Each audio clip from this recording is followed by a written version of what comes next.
Hello guys, this is your friend and we are back with a new fanfic. Which is when Naruto awakens his hidden intelligence and claims a powerful harem, Tenten, Fu and Samui, Part 2. And if you enjoy this fanfic then please press the like button and subscribe to my channel for more fanfic like this and meant for next part. And now let's start the fanfic. Naruto cursed his fate as the captor put him over her shoulder and used Shunshin no Jutsu, body fair technique, to appear in the T&I building. He was dragged into a dimly lit room that was commonly used for torture. The blonde was placed on a chair across from two pissed off men. Good job on catching Naruto, he's known to be able to escape from even Anbu. Inoichi congratulated the snake mistress on a job well done. Unlike what he wore to the birthday party, Inoichi wore his Jonin attire. Like he can escape from me after what he did. Mitarashi Anko smirked. Uzumaki, a deep voice that belonged to Morino Ibiki, got the blonde's attention. The chief of the T&I division's black jacket came into view. His blue bandana covered his scarred head from the world. What were you thinking when you decided to replace our tools with non-harmful versions? Ibiki glared at the boy. Naruto had decided to prank the place where criminals were regularly interrogated. It took him an entire week to prepare the tools necessary to accomplish the prank. Am I going to be punished? Naruto asked innocently. It had been quite some time since he was last punished for his pranks. As long as you tell me what I want to know, there won't be any punishments. Ibiki said before leaning forward. If you refuse to answer my questions, I'll make sure I'm the one in charge of your punishment. The scarred man threatened. Naruto immediately nodded, clearly getting the message. How were you able to get into this building and replace our tools undetected? Inoichi asked the question. I used henge to change into you, Inoichi-san. I then went around talking about Ino with all of your coworkers. Ino told me that's what you usually do at work besides interrogating. The blonde boy replied. Inoichi looked away in shame, avoiding Ibiki's and Anko's gazes. Naruto continued his explanation. I left the building after memorizing the layout and where the tools were kept. I bought lots of clay and molded the clay to have the exact same shape and weight as your tools. I painted the fakes with a silver color and glazed it over to give it a metallic shine. I snuck back and hanged as one of your coworkers who had, conveniently, gotten sick with a stomach ache that day. I stole your tools and replaced them with my clay ones before leaving. I got caught by this lady a couple of hours later. The Jinchuriki explained. Also, I should remind you that you weren't allowed to take me in since you have no evidence to use against me. If I didn't confess to my prank, then you guys would be explaining to the Hokage why you unlawfully captured and interrogated a civilian. The boy boldly told them. Why do you believe we didn't find evidence? Inoichi asked since it was true that they didn't find any evidence. Easy, you didn't call Anbu to bring me in. Naruto replied with a smirk. The three interrogators had a huge headache thanks to the little blonde. No wonder no one attempted to capture him if they were even able to find him. Anko, untie him so we can get our tools back. Ibiki ordered as he rubbed his temples to soothe the pain of being outsmarted by a 10-year-old. No need for that. Nawanuke no Jutsu, rope escape technique. Naruto escaped from his bindings and pulled out a scroll. From the scroll, several instruments commonly used by interrogators came out. Gaki, you were able to escape this whole time? Quote. Anko asked, bewildered by the kid in front of her. Of course. You aren't the first person who had managed to tie me up. I just wanted to see what it would be like to get interrogated by professionals. Naruto answered while explaining his reason. Inoichi could clearly see that Naruto's thought process was completely different from a normal 10-year-old. Hey, you never did tell me what happened when you used the clay to injure your so-called victims.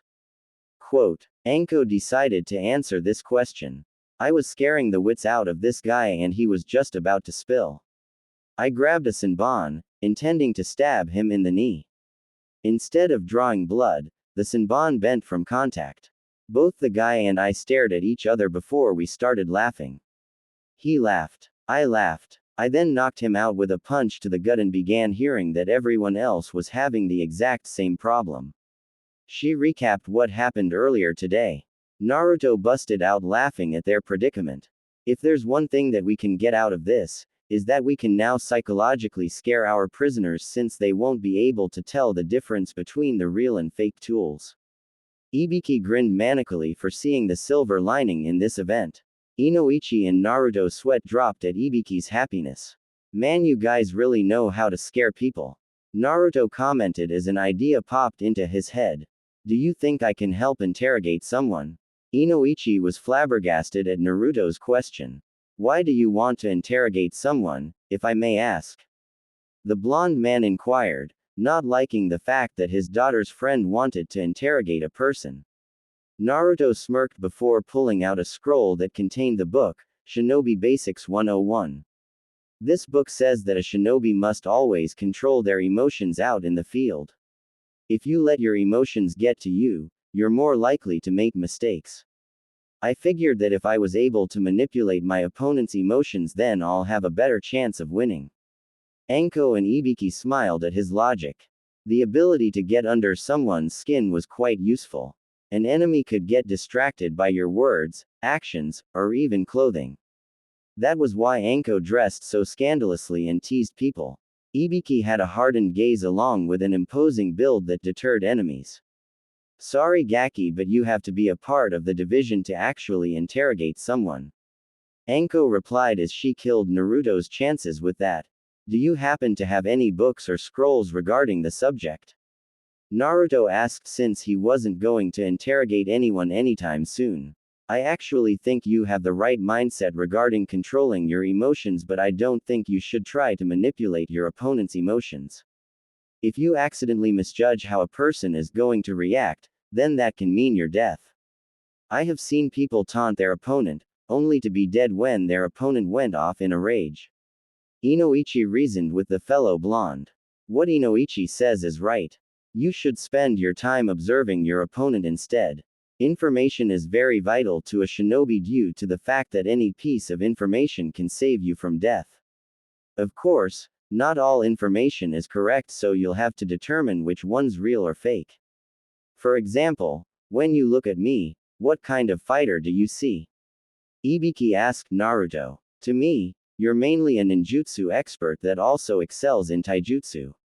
Naruto answered after looking at Ibiki.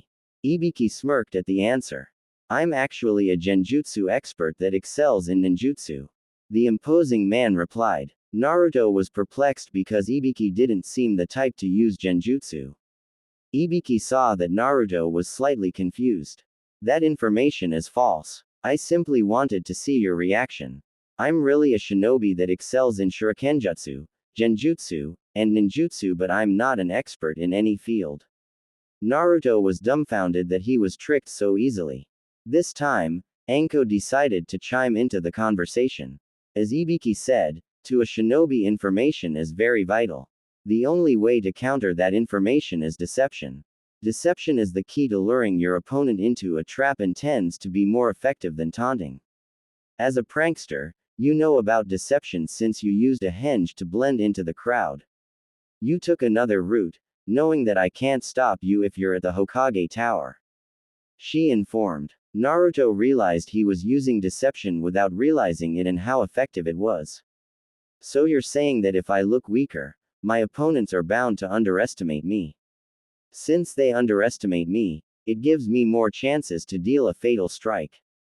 The boy summarized. Since you're a Gaki, people are bound to underestimate you. Not to mention the fact that you look so freaking innocent. Anko commented as she pulled on Naruto's cheeks. The blonde boy pouted, which made Anko comment on cute he looked. Thank you for the lesson, Ibiki-san, Inoichi-san, and Crazy Lady. You helped me learn an important lesson today. Since you helped me, I promise that I won't prank T&I headquarters again, Dadbeo. Inoichi and Ibiki sighed in relief while Anko was saddened. Ah, that means I can't chase you around town anymore. The purple-haired woman frowned. Oh well, I can always go play with the prisoners, and my name is Anko, not Crazy Lady. Naruto snorted at her. Fine crazy lady. I'll try not to call you crazy lady. He sarcastically replied. Anko pulled out a kunai, which prompted Naruto to bolt the hell out of there. Wait Gaki, who told you that you can leave? Come back here. Anko shouted as she gave chase, leaving the two male interrogators by themselves. I feel sorry for Naruto. Anko finally found someone to play with. Inoichi said while Ibiki agreed on the sentiment. 3 weeks later, Yugao was heading to Dangoya to meet up with her friends. The Anbu Kunoichi was enjoying a rare day off from duty. Usually she would spend it with her boyfriend, Hayate, but he was away on a mission. This led to her having a rare girls' day with her friends. As she entered the dango shop, her eyes spotted a patch of yellow hair. Naruto-kun, what are you doing here? She asked the boy that had become like a little brother to her. It had been almost 3 months since Naruto came under the tutelage of Hayate. Hayate taught the blonde a version of the Konoha Ryu, leaf style, that relied on Naruto's stealth ability and mastery. Of the Kawarimi no Jutsu, Henge no Jutsu, and Kakurimi no Jutsu, cloak of invisibility technique. The original Konoha Ryu used distractions and illusions to overwhelm the opponent. Naruto's version attacked the opponent's blind spots from various directions before hiding again. The boy had promptly called his sword style, Kgi Ryu, Shadow Quick Draw style. Yugao thought the name was fitting, considering that most of the attacks were those of the quick draw variety. While Naruto was learning the style rapidly, the sword style had a major flaw. As the objective was to hit and run before the opponent could counterattack, fighting in an open area with no places to hide proved to be a weakness. A straight-up fight wasn't ideal for someone of Naruto's skill set. Luckily Hayate had devised a way to avoid such a situation. Her boyfriend worked on his pupil's speed, acceleration, and ability to quickly draw out the wakizashi. Speed was primarily used to catch up to or flee from the opponent. Acceleration was for when Naruto was ready to attack and needed to close the distance. Drawing out the wakizashi was used when an enemy was able to catch him off guard or to attack swiftly. If he was able to draw his blade fast enough, the blonde would be able to defend or attack. Yugao would sometimes come by and help with the blonde's training. The Anbu woman told him about her and Hayate's past. She had gotten together with the sickly man due to the fact that she needed to know how to use a sword in order to enlist in Anbu. The Sandame had recommended Hayate as her instructor. Over time, they got closer and started dating each other. Since she saw Naruto almost weekly, they developed a sibling relationship. For Yugao, it was easy to see the young Jinchuriki as a younger brother since she was tasked to watch over him when he was little. The same was true for Naruto as he also treated her like a big sister. It had gotten to the point where the purple-haired woman would scold Hayate for overworking her little brother. Of course Naruto came to his sensei's defense every time since he wanted Hayate to push him harder. Hey Yugao ne. Naruto greeted her. I'm taking a break from my studies. What are you doing here? Is it another date with Hayate-sensei? Naruto asked the Anbu woman. Yugao, I'm over here.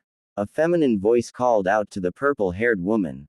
The cat Anbu grabbed her little brother and dragged him to the booth where the voice originated. Kurenai, meet my little brother Uzumaki Naruto. Yugao introduced the Chunin to Naruto. The boy tried to escape from his sister's hold as he left his dango behind where he sat. Unfortunately she was stronger than him so he relented. The blonde turned to meet the red eyes of the raven-haired woman sitting across from them. Hello Uzumaki-san, I'm Yuahi Kurenai. I'm a friend of Yugao's. Kurenai introduced herself. She wore a unique outfit that seemed to be bandages that had a pattern of thorns on them. Underneath she wore a red mesh blouse with the right sleeve visible. The Genjutsu user wondered why the name Naruto sounded familiar. She also recalled that Yugao didn't have any siblings. Nice to meet you, Kurenai-san. You can call me Naruto, if you wish. I don't particularly care about honorifics. The Jinchuriki replied. Now if you'll excuse me, I'll like to go back to eating my food. Which I was doing before someone dragged me away. He looked at Yugao, who seemed amused at his words. As he was about to get up, a certain someone walked into the establishment. Hey Chan. Anko shouted as she spotted Kurenai. Shit. Why in the heck is she here? Naruto cursed as he began panicking. The snake user walked over to the table. Who are you talk? Anko stopped in the middle of her sentence as soon as she saw her favorite Gaki. I've found you, Gaki. The interrogator woman loudly announced, disturbing the patrons. You can never escape from the great Anko-sama. As Anko was prepared to leap at him, Naruto knew he had to resort to his newest jutsu. Yugao-ne, this crazy snake lady has been stalking me all over town. Every time I run away, she would throw kunais at me. If one of them managed to nick me, she'll appear behind me in my blood. Naruto whimpered out the words as he hugged Yugao. In addition to the kunais, Anko would chase him with snakes as well. This promoted her nickname to change from Crazy Lady to Crazy Snake Lady. I didn't. The Tokubetsu Jonin was about to deny the claims when Naruto cut in. The boy activated his newest jutsu, Koinu no Mi no Jutsu, puppy dog eyes technique. Turning his gaze up to meet the Anbu woman's eyes, he spoke in a scared voice. I'm scared Yugao-ne, can you protect me? Naruto sniveled, tugging at the woman's heartstrings. Yugao melted instantly from her little brother's actions. She placed him behind her and patted his blonde hair as reassurance. An instant later, Yugao's katana was firmly pressed against Anko's neck. Anko, you have until the count of 5 to explain why you ally assaulted my cute little brother. The Anbu woman said as she leaked a small killing intent. Everyone gawked at the Kenjutsu user's words. Even Naruto couldn't believe that Yugao thought he was ally assaulted by Anko. Somehow in his protective older sister's mind, she had twisted his words. 1. Yugao started the countdown. Listen Yugao. First off, I didn't ally assault Gaki here. Second, the reason I was chasing him was because he pranked our department. I was the one tasked to bring him in. Anko explained rapidly. Yugao's blade slackened at her words, much to the relief of the snake user.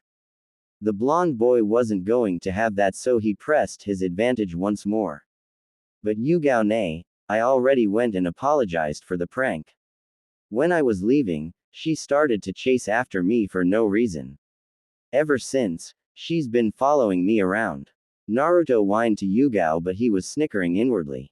Anko couldn't believe it. The Gaki's freaking acting, but no one else knows that. You win this round, but I'm definitely going to get you back this.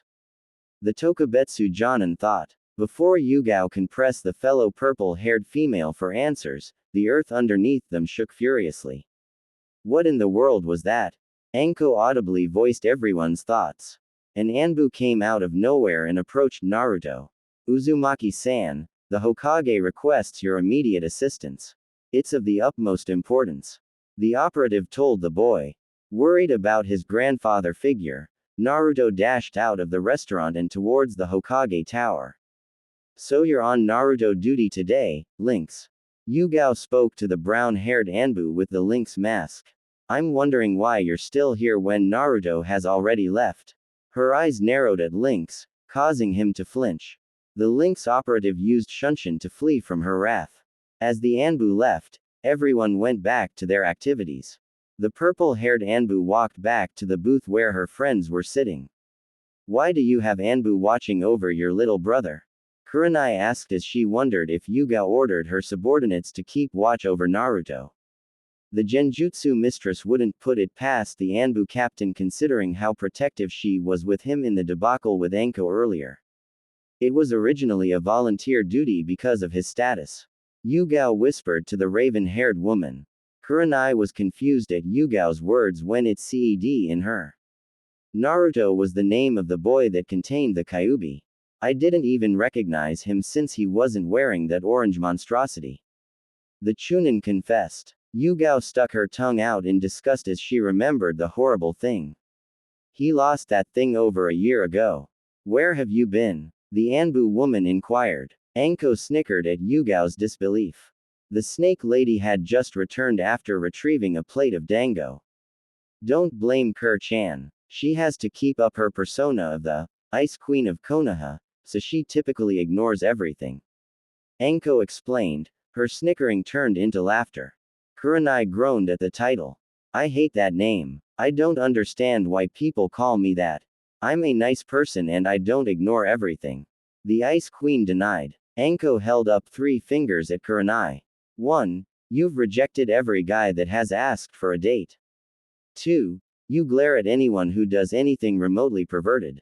3. You never smile when you're out in the town. The Tokubetsu Jonin put down a finger with every reason. Kurenai fumed at her reasoning. It's not my fault that all men are perverts that just want to into my pants. I hate perverts, she retorted. Many men around the elemental nation sneezed at the comment. Anyway, we're getting off track. The Chunin turned to Yugao. You said that it was a volunteer duty. Does that mean it isn't anymore? Kurenai wanted to know why a kid had someone watching his every move even if he was special. Yugao let out a sigh as she explained. When he was younger, he was constantly pranking people around the village, but someone was always able to catch him. That all changed when he threw away his orange jumpsuit and started wearing shinobi clothing. Ever since then, he has been virtually undetectable and began pulling pranks without ever getting caught. To make matters worse, whenever he pulled a prank, there wouldn't be any evidence left behind. Without evidence, he couldn't be accused of any wrongdoing. The people in Anbu, me included, didn't believe that he was untraceable. We believed that the Chunin and Jonin were getting lax or that everything was just a baseless rumor. That was until he pranked the Anbu headquarters. She said as the other 2 women gasped. Kurenai couldn't believe Yugao's story. The Anbu headquarters is supposed to have the tightest defense in all of Konoha. It's impossible to get in and out without someone knowing. Not to mention the fact that other than Anbu, no one knows where it's located. Kurenai stated. Despite several years of service as a Konoha kunoichi, she hadn't the slightest of an idea where Anbu HQ was located. It was impossible, but Naruto managed to find it. For his prank, he poured itch powder in our Anbu and training clothes. For good measure, he added itch powder to the detergent in case we tried to wash the itch powder out. Our masks were hidden in various different areas, and when we found a mask, it was usually booby-trapped. Some Anbu had bright-colored paint sprayed all over them with glitter sprinkled in, while others had syrup dumped on them and were covered with feathers. When we told Hokage-sama, he simply chuckled at our misfortune. In the end, we were punished for allowing a single civilian to get in and out of headquarters without being detected. Every Anbu was given gate duty for 24 hours without pay. Azumo and Katetsu were quite happy to be relieved of their duties for a while. After that fiasco, the volunteer duty became a mandatory duty for all members. Despite someone constantly keeping an eye on him, he always seemed to be able to slip away. Yugao finished as she remembered the wretched gate duty. Kurenai was unsure of what to say. And this kid, that was able to hide from highly trained Anbu, is somehow still an academy student. The Genjutsu mistress questioned. He's currently in the bottom 4 of his graduating class. Yugao told them nonchalantly. This shocked Kurenai and Anko, who almost choked on a piece of dango. How's that possible? I expected him to be near the top of the class. Anko commented after drinking some sake to soothe the pain of almost choking to death. Yugao smirked at the girl's reactions. He was actually in the middle of his class before he suddenly plummeted. When I asked him the reason, he told me, before you can fool your enemies, you must be able to fool your allies. Anko grinned brightly. The great Mitarashi Anko, taught him that deception was vital to a ninja, and he obviously took it to heart. She boasted while puffing out her chest proudly, ignoring the fact both Ibiki and Inoichi also advised the boy. Disregarding Anko, Yugao continued to explain why Naruto hadn't graduated yet to Kurenai. Naruto has Anbu-level stealth, trapping, and possibly espionage skills. His high level of intelligence and creativity makes him a tricky opponent. His stamina and chakra levels are that of a mid-chunin, but I expect him to have jonin levels when he graduates. Naruto has a great mastery over the Kawarimi no Jutsu, Henge no Jutsu, Kakurimi no Jutsu, and Nawanuke no Jutsu. He's able to use the last three without hand seals. Additionally, he's a level 2 Fuinjutsu user and will most likely be level 3 in a few months. Yugao informed. Those skills alone makes him worthy enough to be a genin. I still don't see why he hasn't graduated early. Kurenai commented, but the purple-haired Anbu shook her head. That's where the praise ends, as his other physical abilities, besides stamina, are still that of an Academy S student. Years of nutrition deficiency doesn't correct itself that quickly, even with his condition. His genjutsu and taijutsu are non-existent at the moment. Naruto has only recently started kenjutsu training with Hayate and sometimes me. He also isn't able to perform the Bunshin no Jutsu, which is one of the requirements needed to pass the genin exams. Yugao wrapped up her in-depth analysis of her little brother. I felt like I was the Hokage for a moment, with the way you reported Naruto's abilities. Kurenai laughed softly before pondered on something Yugao had said. Do you think the reason he can't do the Bunshin no Jutsu is because of his condition? It only requires a small amount of chakra after all. The genjutsu mistress wondered. Yugao sighed in her seat. Hayate and I deduced that as well when we started training him. We told him there were elemental Bunshin that he can learn, but he refused. The kenjutsu user informed. This time Anko spoke up, choosing to enjoy her dango rather than converse. Why did the Gaki refuse? If I was him, I would have pounced on the idea of learning elemental Bunshins. Especially if it allows me to avoid failing. The snake user reasoned. Yugao's expression turned solemn. The reason is because of a promise with his former teacher. He promised her that he would master lower-ranked jutsus before going for higher-ranked jutsus.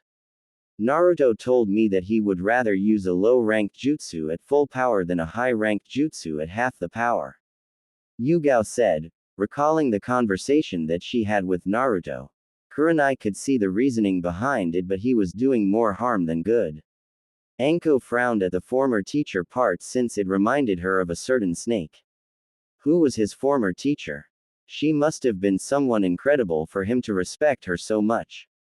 The genjutsu mistress inquired. It was the late Makoto-sama.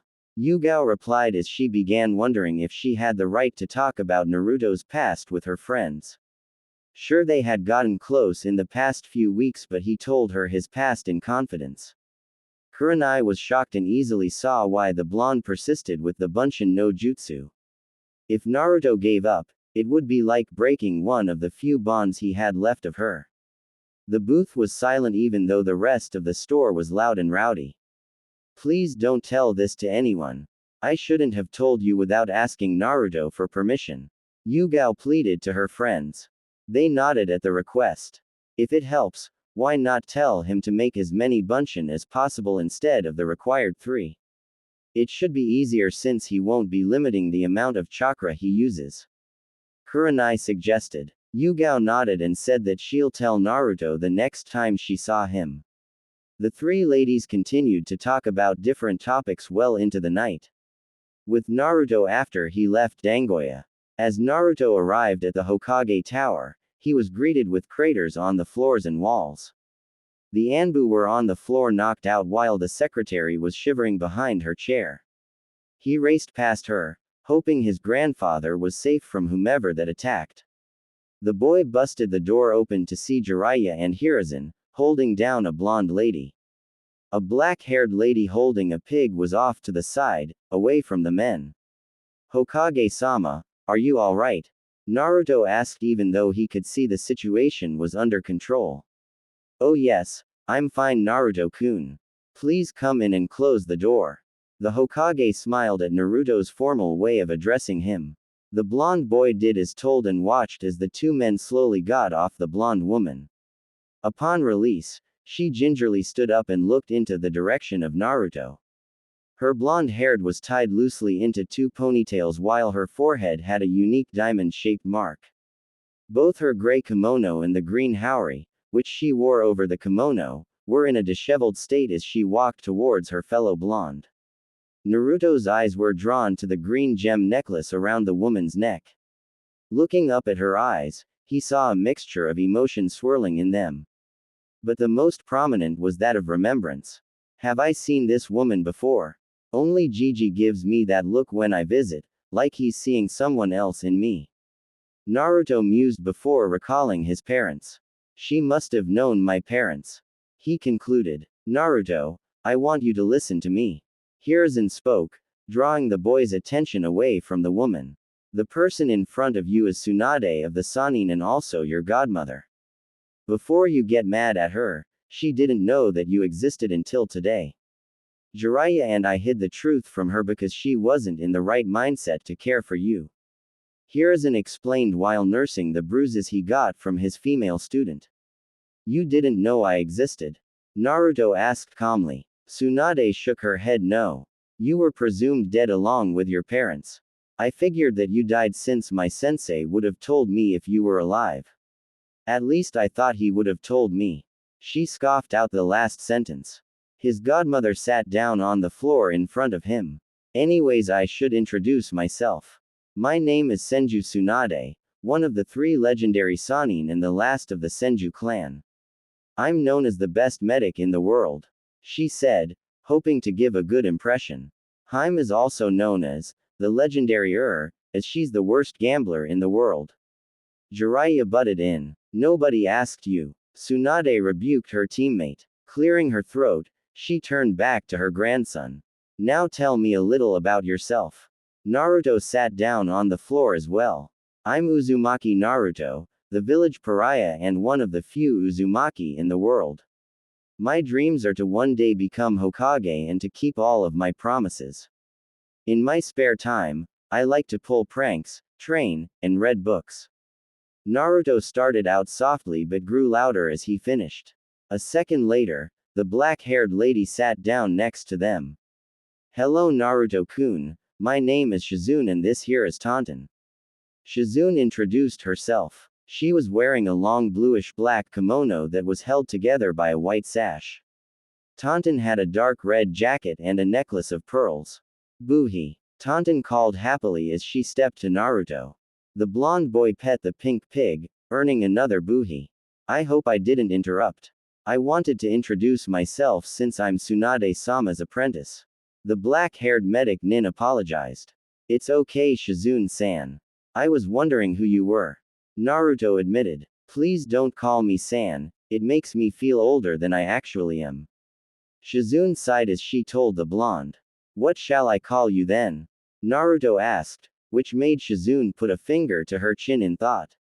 How about Shizune Nichan? I've always wanted a little brother. Shizune remarked. Naruto's smile increased. Hi Shizune Nichan, what should I call you godmother? He said while addressing Tsunade. How about calling me Tsunade-chan? She suggested, which made Naruto look at her weird. He remembered reading that she was Jiraiya's teammate. Aren't you as old as Jiraiya? He inquired, adding a tick mark to Tsunade's forehead. How come you look so pretty? Naruto asked, unknowingly saving himself from pain. Tsunade smiled warmly at the younger blonde's question. What you see is an advanced form of Henge no Jutsu along with a small Genjutsu. Tsunade explained. Naruto wanted to learn the technique as well but remembered that he had no experience with Genjutsu. Plus he still needed to find a way to perform the Bunshin no Jutsu. Can't I just call you Tsunade Bachin since it's easier for me? He questioned. The question earned him a light punch to his head from Tsunade. She nodded, nonetheless, to appease her godson. The 3 continued to chat, ignoring the 2 men in the room. Looks like we're being ignored sensei. Jiraiya voiced to his sensei. Hiruzen smiled at the scene in his office. It's fine, I like seeing them like this. The Sandaime replied. Jiraiya wished that he was a part of the group but he knew that Naruto didn't forgive him yet. Did you hear his introduction as one of the last Uzumaki? Hiruzen whispered to his student. Do you think he knows about his heritage? Nah. He probably read about his clan in some history book. Jiraiya presumed, which the Hokage nodded. Sorry to interrupt Naruto-kun, but can you take Shizune on a tour around the village? It's been quite some time since she's been in the village. I also need to talk to Tsunade about something. Hiruzen asked the young Jinchuriki. Naruto noticed that it must have been important, so he got up to leave with the black-haired medic. He was stopped when Tsunade hugged him. He looks like a mini Minato, but he seems to have the personalities of both his parents. Tsunade thought as a few tears developed. She quickly wiped them away. He hugged Tsunade back before waving his goodbyes, leaving with Shizune and Tenten. As soon as they left, Hiruzen ordered an Anbu to take his comrades to the hospital. I really don't want to talk to you right now, sensei. I'm tired and need some rest. Tsunade complained to the Sandaime.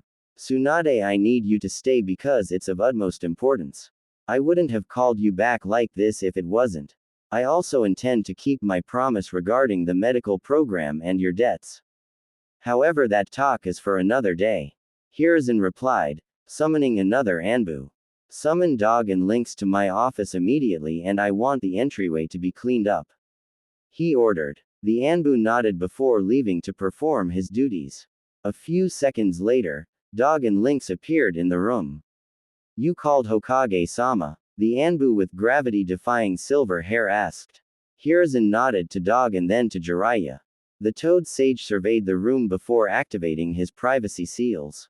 The reason I called all of you is because my spies en route has informed me that Danzo is meeting with Orochimaru early tomorrow in his underground base.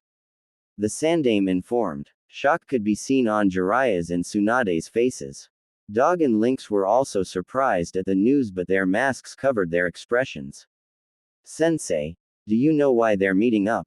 Jiraiya asked before curiosity getting the better of him. More importantly, how were you able to get a spy en route? Danzo has everybody under his control because of the cursed seal on their tongues. If anyone with the seal tried to reveal Root's secrets or Danzo's involvement, they would die. The Toad Sage inquired. Jiraiya had tried to find a way to negate the seal, but the men died before he had the time to study the seal. Hiruzen chuckled at his student's confusion. You're correct that a person with the seal cannot say anything, but what if someone was capable of transferring his mind into a body without the seal? The Hokage asked. Sudden realization struck the people in the room. Of course, a Yamanaka would be able to divulge the information to you while also being able to spy on Danzo. The Seal Master said in disbelief. Jiraiya couldn't believe he didn't realize such a simple bypass. Regardless, the reason that they're meeting up is unknown at the moment. The reason I called each of you here is because we're going to kill Danzo and Orochimaru for treason. I'll handle Danzo while Jiraiya will take on Orochimaru. Lynx, you will lead us to the base and direct us to Danzo. You'll then pair up with Dog to take down any Root members. I would have liked for you to spare them since they're simply following orders, but I know that they would come at you with the intent to kill. Retaliate in kind and make sure to flee if you're being overwhelmed. My spies will help when they see the opportunity. Tsunade, you'll stay here and get the hospital ready for us. During that time, you'll also be serving acting Hokage. Should something happen to me, you'll be my successor.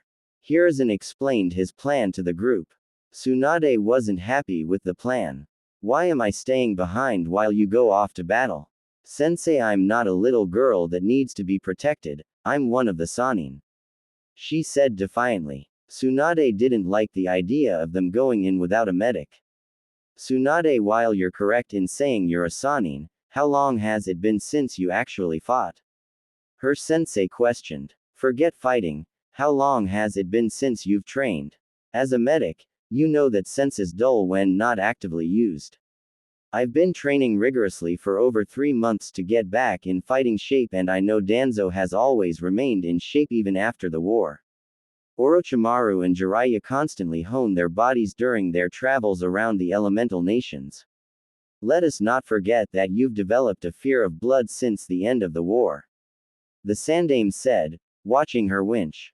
As much of a help you can quickly become a liability the minute you catch sight of blood. You might think I'm being cruel to you, but you must face the facts. I want to correct my mistakes while not making any new ones. I'm not going to my death. I still have to see my grandsons become shinobi before I can happily pass away. Hiruzen smiled kindly, which instantly relaxed the people in the room. All right, sensei. I understand your reasoning. Tsunade yielded. While she was unhappy, the blonde medic understood that she was a potential liability out in the field. I want you guys to come back safe. As long as you come back, then I'll do whatever it takes to heal you. The medic assured. The men was grateful that the world's best medic was at their service. Make sure you come back, sensei. I don't want to be stuck as Hokage. Tsunade said bitterly. Hiruzen nodded, knowing that she was still haunted by the demons of her past. Get your supplies ready and meet up at my estate in exactly 1 hour. We'll plan out our attack and rest before heading off to route headquarters. Hiruzen ordered. The men did exactly as told and quickly left to pack their gear. The fight would be extremely difficult even with the element of surprise. Now Hiruzen simply had to wait for the day to end. When the next day arrived, he would make sure to end his former rival. Next day, early morning hours. 4 figures made their way towards Training Ground 44, or by its more popular name, the Forest of Death. Everyone was in their typical battle outfits while Hiruzen had on his old shinobi outfit. Lynx led them to one of the many entrances into route. Lynx removed the genjutsu that covered the ground to reveal a metal hatch. Jiraiya checked for any seals while Dog checked for traps.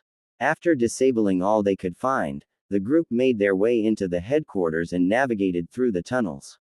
They arrived to a clearing where Shimura Danzo stood.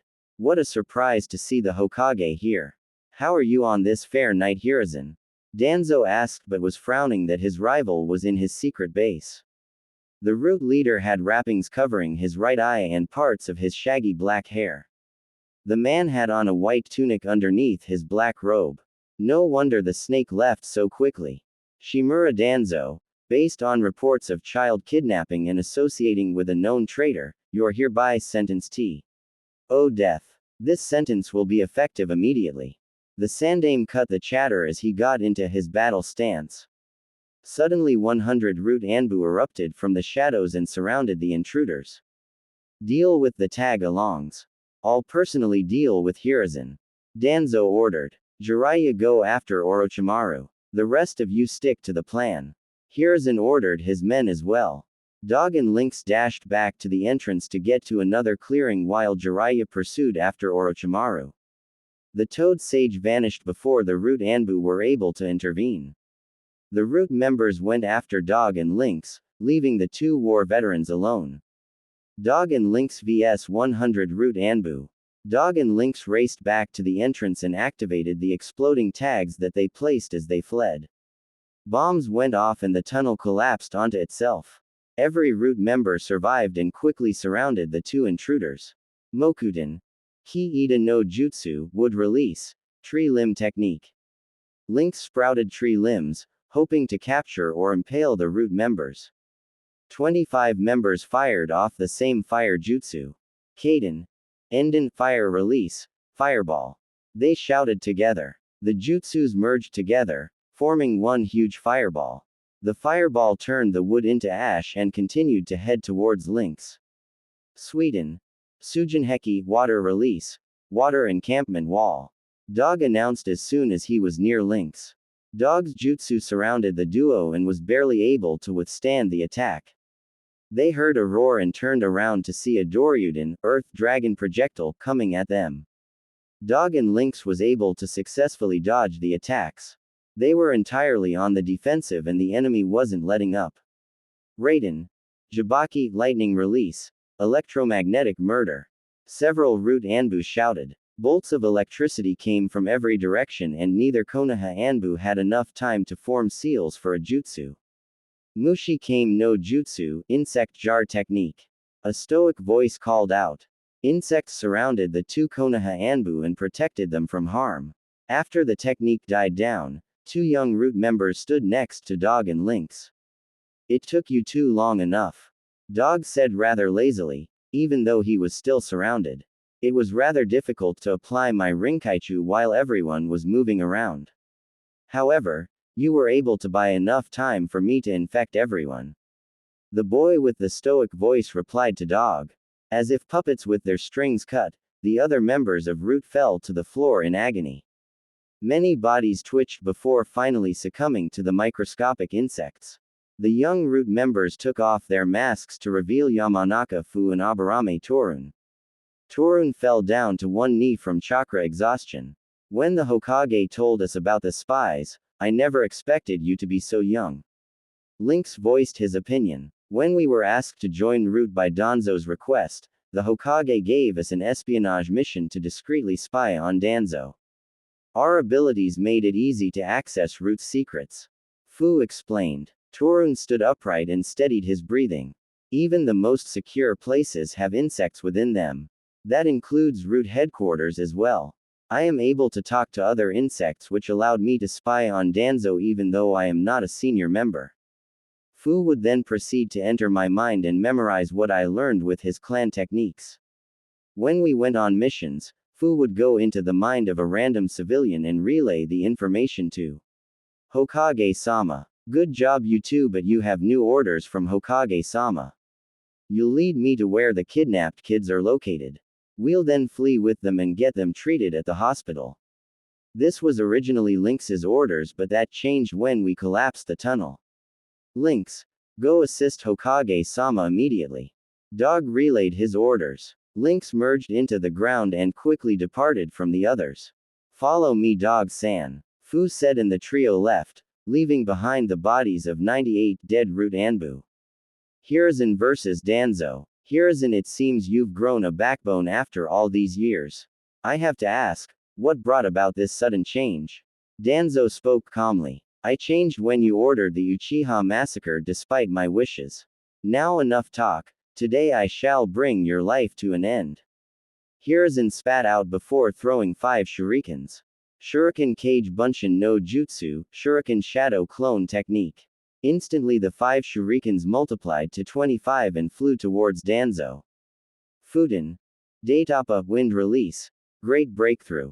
Danzo released a current of wind that blasted the shurikens aside. Hiruzen, hoping to capitalize on the wind jutsu, released a fire jutsu. Kaden. Ryuka no Jutsu, Fire Release. Dragon Fire Technique. The stream of fire grew in size due to the wind jutsu. Danzo was barely able to escape to his left, but the jutsu was able to burn the bandages on the right side of his face. There, in Danzo's right eye socket, was a Sharingan. Danzo, how do you have the Sharingan? The Sandame asked before drawing his own conclusions. Who did you kill to steal that? Hiruzen was furious at how low his one-time teammate went in order to obtain power. I acquired this eye before the Uchiha massacre. It was from a powerful shinobi. Too bad he escaped before I could take his other eye. Danzo informed nonchalantly. Hiruzen's eyes widened in realization. Shisui's body was never found when he had committed suicide. Danzo, you scum, what made you this power hungry? The Hokage said in disgust. I thought you loved the leaf, yet you took an eye of one of our shinobi. Hiruzen was sickened by the man. Danzo laughed at Hiruzen. The laughter soon became manically before ceasing. I love Konohagakure, but I believe we belong at the top. Your pacifist ideals make the other hidden villages look at us as if we're weak. That's why I should be Hokage. Under my direction, Konoha would rise over those pathetic weaklings. Danzo replied. That doesn't justify your actions. We're Konoha shinobi who bear the will of fire. Our job is to mentor the next generation to someday replace ours, not for them to be used as mindless tools. The Hokage refuted. Hiruzen was beyond disgusting by this human, no, this demon. Shinobis are tools that are meant to be used by their superiors. What's wrong with me using the tools to make me stronger? If I'm stronger, then Konoha is stronger. It's as simple as that. Danzo said as if it was the most obvious thing. The conversation ended with that as both men went through hand seals. Danzo finished first and released his jutsu. Futen. Shinkuaha, Wind Release. Vacuum Wave. Danzo release arcs of cutting wind at Hiruzen's location. Hiruzen slammed his foot into the ground. Doden. Doryu Heki, Earth Release. Earth-style wall. A slab of rock rose in front of the Sandame. The rock wall was overwhelmed by the wind attack and was sliced to pieces. This, however, gave Hiruzen enough time to dodge and slam his palm onto the ground. Kuchio's no Jutsu, summoning technique. Out of the smoke came Hiruzen's summon, King Enma. Not to be outdone, Danzo summoned his own summoning animal. A giant Baku rose from the smoke. Let's go Enma. Henge, Kongonyoi transformation, adamantine staff. King Enma changed into a black staff and was placed in Hiruzen's hands. Hiruzen charged and swung his staff at a variety of angles. Danzo was able to dodge due to the Sharingan's abilities. Eventually the Sandame relentless assault was able to hit Danzo across the neck, making it snap. Danzo turned to smoke and was replaced by a piece of rock from Hiruzen's Doryu Heki. He used Kawarimi at the last possible second to replace himself with a rock. So that means he's currently behind me. The Hokage quickly thought. Danzo's summoning animal began ing in the air. Hiruzen was placed between Danzo and his summon. Fuden. Shinku Renpa, wind release. Vacuum successive waves. Blades of wind were aimed at Hiruzen. Shit. The Hokage cursed at his predicament but was able to escape thanks to King Enma's quick thinking. The staff grew arms and threw Hiruzen's body into the air. Hiruzen then initiated his own attack. Kage Bunshin no Jutsu. Two solid clones appeared midair beside the caster. The first clone began his attack and was followed by the second. Sweden. Hahenryu, water release. Tearing torrent. Raiden.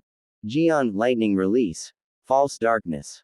The first clone released a huge torrent of water from his mouth while the second fired a lightning spear from his hand at the torrent. Danzo stopped his attack and tried to dodge when tree limbs restrained him. Mokuten. Mokusatsu Shibari no Jutsu, wood release. Smothering binding technique. A voice came from underneath the ground. Unable to escape, Danzo met the attack head-on. The attack tore Danzo's body into shreds. The two Bunshins and Danzo's Baku puffed out of existence. Just as Hiruzen landed, a kunai pierced through his heart. There stood an exhausted Danzo, with his Sharingan eye turned white. Just as Danzo smiled at his victory over his rival, he was struck through the chest. A staff had gone through him and the Hiruzen in front of him turned to wood, revealing a Moku Bunshin, wood clone. Kino. 1. Danzo thought as he remembered the former root operative. Hiruzen pulled out the staff and Danzo fell to the ground. His life flared in his eyes as his body was too weak to move.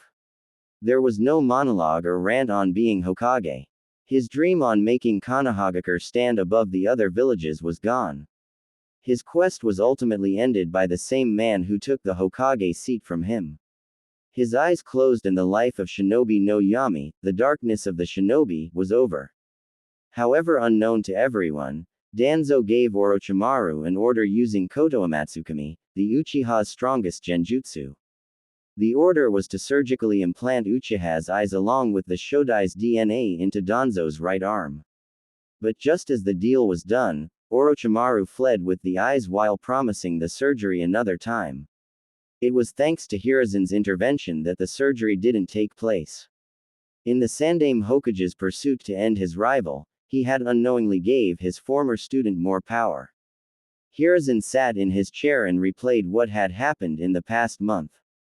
He was hospitalized for 1 week as a precaution for minor injuries and chakra exhaustion. The defeat of Danzo caused quite a few of events to occur. Danzo's body was burned after it was announced that he was a traitor.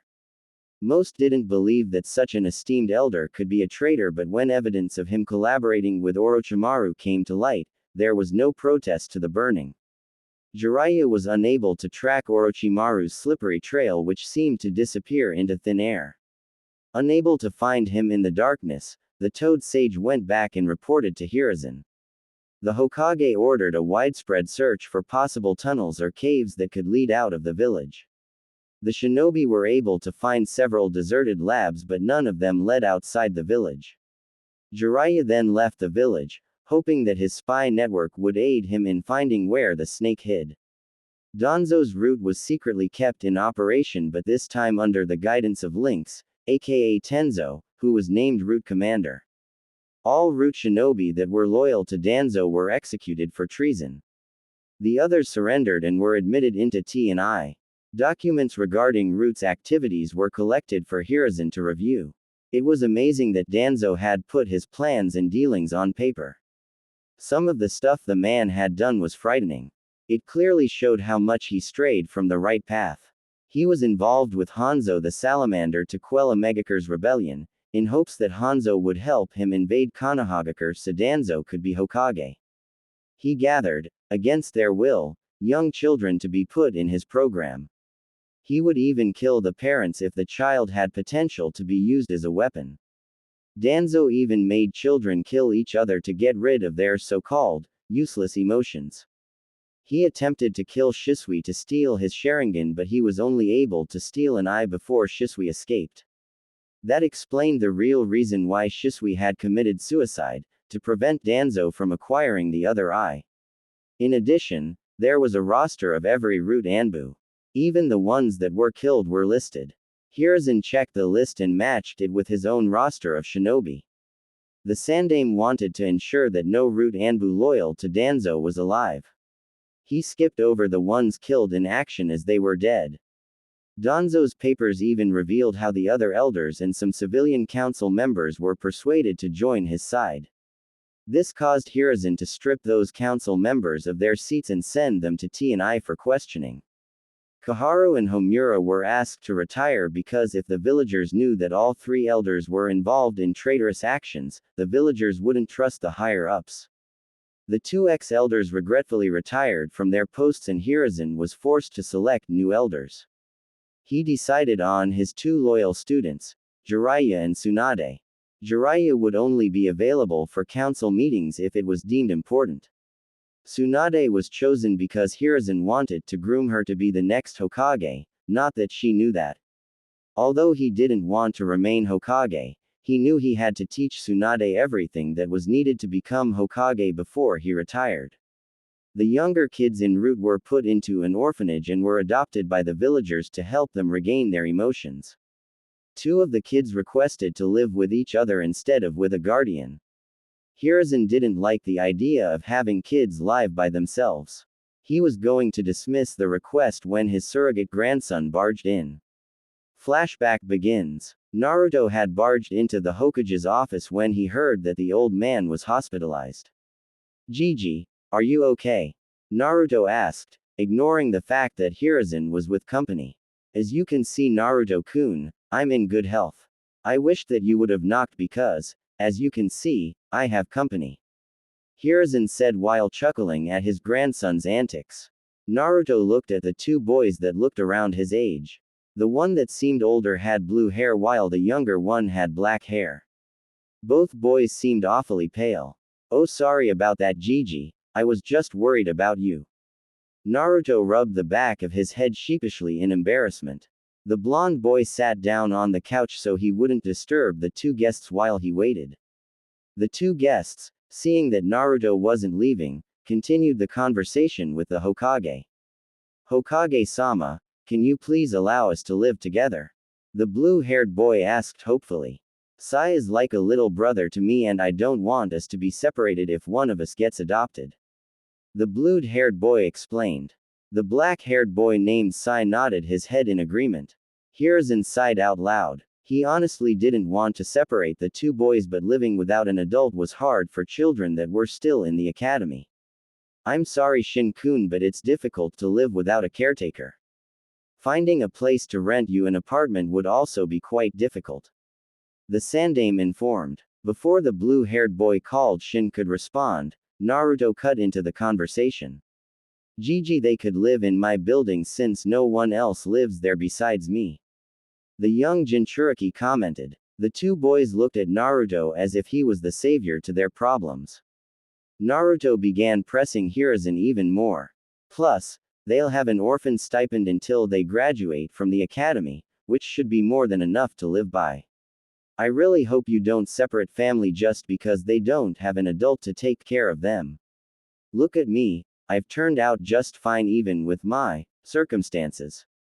Naruto stressed the word circumstances, hoping to guilt-trip the old man. Naruto's plan worked as Hiruzen felt remorseful for not taking care of Naruto better. The Hokage took a puff from his pipe before blowing it out. Fine, you'll have your wish. The Sandaime said. The two boys looked at each other and smiled. But you'll need to pay rent and attend the academy to become a shinobi. Hiruzen smiled as he thought the conditions were too lenient, but he didn't feel like facing Naruto's wrath. Flashback ends. It was later reported that Shin had a life-threatening medical condition. Normal doctors were unable to pinpoint the reason for his disease and a way to cure it. Luckily, Tsunade wasn't a normal doctor and had seen such a disease in her travels. She was able to successfully cure him and he no longer had to worry about dying from the disease. The medic program that Hiruzen had installed at the hospital not only helped the academy students but the doctors as well. The doctors were better equipped to handle more difficult injuries and diseases, thanks to Tsunade's guidance. The students were taught basic medical techniques like how to use a first aid kit and other simple things that could help a wounded shinobi in the field. Tsunade refused to teach medical ninjutsu to the students because it required good chakra control. She also believed that they needed to be at least genin for them to be worth her time. Hiruzen agreed as chakra control was something their Jonin sensei was supposed to teach them. Hiruzen spun his chair around to face the picture of Minato. I hope I'm doing you proud, Minato. I'm slowly but surely fixing my mistakes. Hopefully I can take care of my greatest mistake before I pass on. The evening sun shined on Hiruzen's rock face on the Hokage monument. Hiruzen smiled as if Minato had asked the heavens to give Hiruzen an answer. 2 years later, Naruto sat on the swing as he watched students walk out of the academy to their parents with their Hitai-8. Of course, Naruto didn't receive his Hitai-8 like the others. After all, he was taking the genin exams next year. The blonde was actually waiting for Shin and Tenten to come out. Sai, wearing all black shinobi clothing, was sitting next to him on his own swing. He had gotten close to his neighbors and they were like a family. Shin was the oldest, Naruto in the middle, and Sai the youngest. When they had first met, Shin was like Naruto in some ways. Both were hyperactive and loud, but Shin was more absent-minded than Naruto was. Shin would sometimes stumble into things because he would be thinking about other stuff. Sai was the reserved one of the trio. He preferred to draw or read books. He and Naruto shared a common interest when it came to books. Sai was very impressionable, due to the fact that he would take anything a book would say as advice. He had once read a book on nicknames, which stated that giving people nicknames was a sign of friendship. That next day, Sai gave everyone in class a nickname based on their appearances and personality. Naruto had to stop Sai's frankness because he kept saying mean things unintentionally. The blonde had to give his younger brother a book on manners to stop him. Sai apologized, but the damage was already done. Now everyone saw Sasuke's hair as a duck's butt. Strangely enough, Sasuke's fan club seemed to increase after the incident. Sakura now took out her wrath out on Sai, instead of Naruto, after Sai had called her Howler Monkey. Only Sai would dodge her attempts and the pinkett would hit whatever was near Sai instead. She was scolded by Iruka after she broke too many chairs. Naruto's affections for the pink-haired girl had decreased due to the fact that he was constantly training. Most of his time was used to hone his skills or to pull pranks. After a while, he no longer saw Sakura as anything more than a classmate. He attributed his liking of Sakura to the fact that he thought of Sasuke as a rival. The blonde still considered Sasuke as a rival, but he didn't voice it. He tried to befriend the raven-haired boy like he promised Makoto. Despite multiple attempts to strike up a conversation, Sasuke would only reply with grunts. The Jinchuriki really wanted to be friends with the Uchiha since they both understood what it was like to lose a family. Makoto and Itachi were as much of a family for Naruto as they were for Sasuke. He eventually gave the raven-haired boy space after Sasuke said that he refused to associate with a loser like Naruto. While disheartened by the Uchiha's comment, Naruto didn't mind as he had a group of friends. Shikamaru would invite him, and by extension Shin and Sai, to dinner at the Nara compound. Yoshino quickly warmed up to the two boys and constantly doted on them like she did with Naruto. At first, they loved the attention since neither had a mother. But before long they understood that Yoshino's affection was troublesome. Naruto was now able to beat Shikamaru in shogi but still lost 4 out of 5 times. Shin was too impatient for the game while Sai preferred to draw. The blonde felt confident enough to challenge Shikaku, only to be beaten to the ground in a few moves. The Nara heir smirked as he knew his dad was a difficult opponent. Ino and Choji would often come over to play as well. Choji was quick to open up to Shin and Sai after he saw that Shikamaru had done the same. Naruto's and Choji's eating contests were constantly going back and forth with the Akamichi currently in the lead. Naruto started to train with the big-boned boy at Shikamaru's request. The Nara heir figured that this generation of Ino Shika-cho would likely be placed on the same team. Shikamaru wanted the plump boy to get stronger so that he could do less work. The Jinchuriki knew that Shikamaru just wanted to make sure Choji could handle himself in a fight. Ino, on the other hand, didn't like Sai at all. After Sai had called her blonde howler monkey, she was displeased that she was compared to Sakura. The two girls would constantly fight or scream at Sai, much to the annoyance of the class. The pale boy ignored them while smirking, making Naruto swear his little brother was sadistic. Ino was on much friendlier terms with Naruto and Shin. She was still the co-president of the ever-growing Sasuke fan club though. Hinata had become more outgoing and she stuttered less. The Hyuga girl started to gain confidence from sparring with Naruto. The blonde finally asked why she constantly stalked him every day. She fainted on the spot as Sai came to get Naruto for dinner. She was nicknamed Closet Pervert, courtesy of Sai after the event. Naruto, hoping to not hurt her feelings, told her they were just friends and that he didn't plan on being in a relationship anytime soon. Hinata was disheartened but settled with being a friend. The Hyuga heiress hoped to get stronger to impress both her father and Naruto. Kiba and Akamaru had a strange kind of friendship with the blonde. Akamaru would actively greet Naruto and his friends and was rather close to Naruto. Kiba, on the other hand, refused to associate with the Jinchuriki for some reason.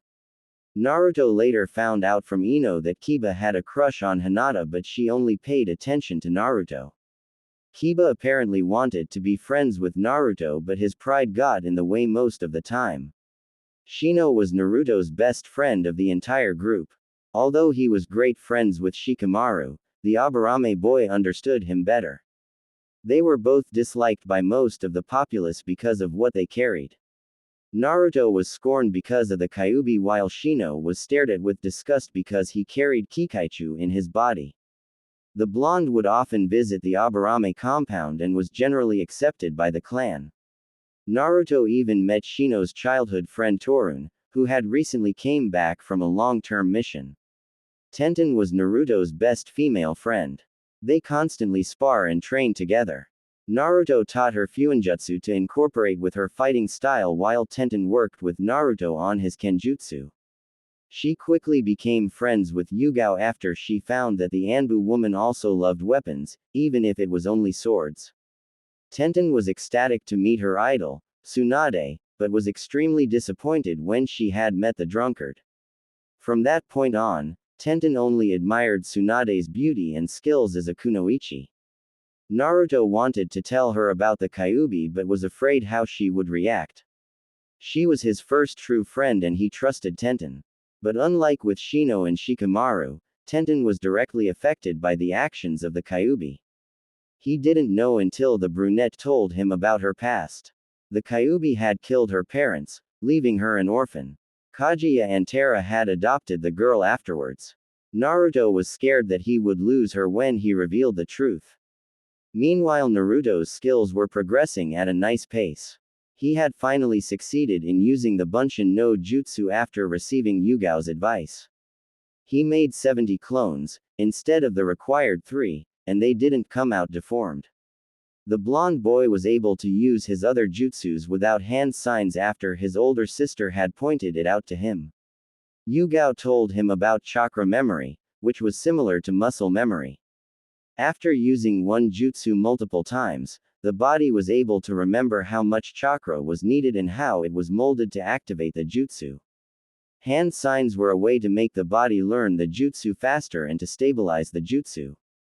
Generally only E and some D-rank jutsu were used without hand signs since other stronger jutsus required more power and the hand signs helped with controlling that power. Naruto asked Yugao if it was possible to do one-handed signs. Yugao nodded but stated that one must possess amazing chakra control. If the person had lousy control, the jutsu would fail or backfire. Naruto had then began working on the leaf concentration exercise to increase his chakra control. Initially he loathed doing leaf concentration since it reminded of him of the time that Iruka made him do it as punishment. Eventually, the blonde was able to hold 3 leaves on his body for 6 hours. To make the exercise more difficult, he would run while applying chakra to make the leaves stick to him. He had asked Hayate for a more advanced chakra control exercise, but his Kenjutsu sensei said that those exercises were only available to those who were genin and above. Hayate was cured of his coughing problem thanks to Tsunade's medical expertise. It was weird for a while for Naruto and other shinobi to not hear the man cough. Yugao became even more infatuated with his sensei now that he was cured, and at one point, he didn't see them for an entire week. Naruto's training in Kgi Ryu was progressing thanks to the help of Hayate and Shizune. Shizune taught him human anatomy and where the pressure points were located. Using that knowledge, Hayate instructed Naruto on how to strike those areas with his sword. Thanks to his constant training, Naruto's physical abilities was now comparable to most of his classmates. He had now possessed high Chunin stamina. His strength was near the lower half of his classmates as his skill set didn't rely on strength. He wasn't exactly sure where he stacked up against his classmates since he never went all out. He did know that he was weaker than Shin and slightly stronger than Sai when going at full strength. The 3 boys often sparred without holding back. They told him about the old Root program, and Naruto remembered that he was also recruited by Danzo when he was younger. They were instructed by Hiruzen to not garner too much attention since their skills were that of a high genin. When Naruto was ready for level 3 in Fuinjutsu training, he sought out Jiraiya for training.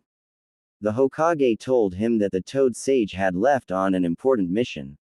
Naruto sighed and wished he had talked to Jiraiya earlier, even if his godfather was a pervert and Anthat left him alone for 8 years. After all, his father and mother made him his godfather. He must have been important to at least one of them. Naruto hoped that his Jonin sensei would be able to teach him taijutsu, maybe even genjutsu if his chakra control got better. Just as Naruto finished musing, Shin and Tenten walked out of the building. Shin was wearing all black Anbu clothing from top to bottom. Naruto had suggested outfit changes for both Sai and Shin, but they refused. They were used to wearing Anbu clothing because of their time en route. Shin's Hitai-8 was wrapped tightly on his left bicep. Tenten wore a pink kipao blouse as her top and dark green pants covering her legs. Her Hitai-8 was tied to her forehead, with the cloth being a darker shade of blue than her shinobi sandals. The quartet quickly left and went to Tenten's house for a celebration for the 2 new Konoha ninja. Tenten hoped she had a cool sensei and team. Naruto already knew that Shin enlisted in the new Root program since he had many comrades there. The requirement for joining the Root program was unknown since it technically didn't exist. Shin was allowed to enroll because he was a part of the old program.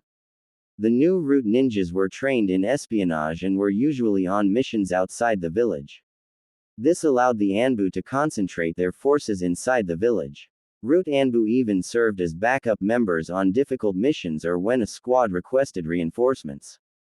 The program was only known to Chunin level and higher shinobi. It was kept from public knowledge to ensure that there wouldn't be any backlash. Sai had wanted join at the same time as Shin, but the oldest brother urged him to spend more time with his friends. Sai nodded, promising to join after he graduated. Naruto preferred not to join because he wanted to be Hokage. Since Root mainly worked in the shadows, his mission records wouldn't be publicly known. There was no way the villagers would accept him as Hokage if they didn't know of his accomplishments. Plus he doubted that would enjoy staying away from the village, where most of his friends were. The families of the new graduates celebrated as their kids had joined the ranks of Konohagakure shinobi. In another year, Naruto would also be a genin. 10 months later, Naruto was jogging around the village in the early morning hours when he spotted two silhouettes from a distance. As he got closer, he saw two males walking on their hands.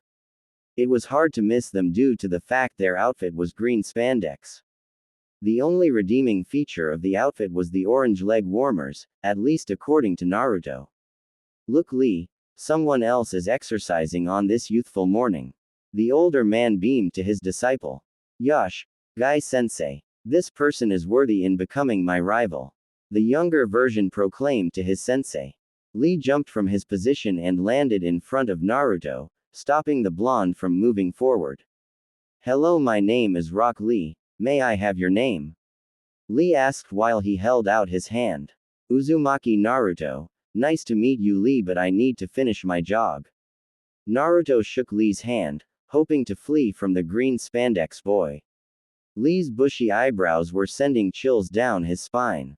However, Guy stopped the blonde by placing a hand on Naruto's shoulder.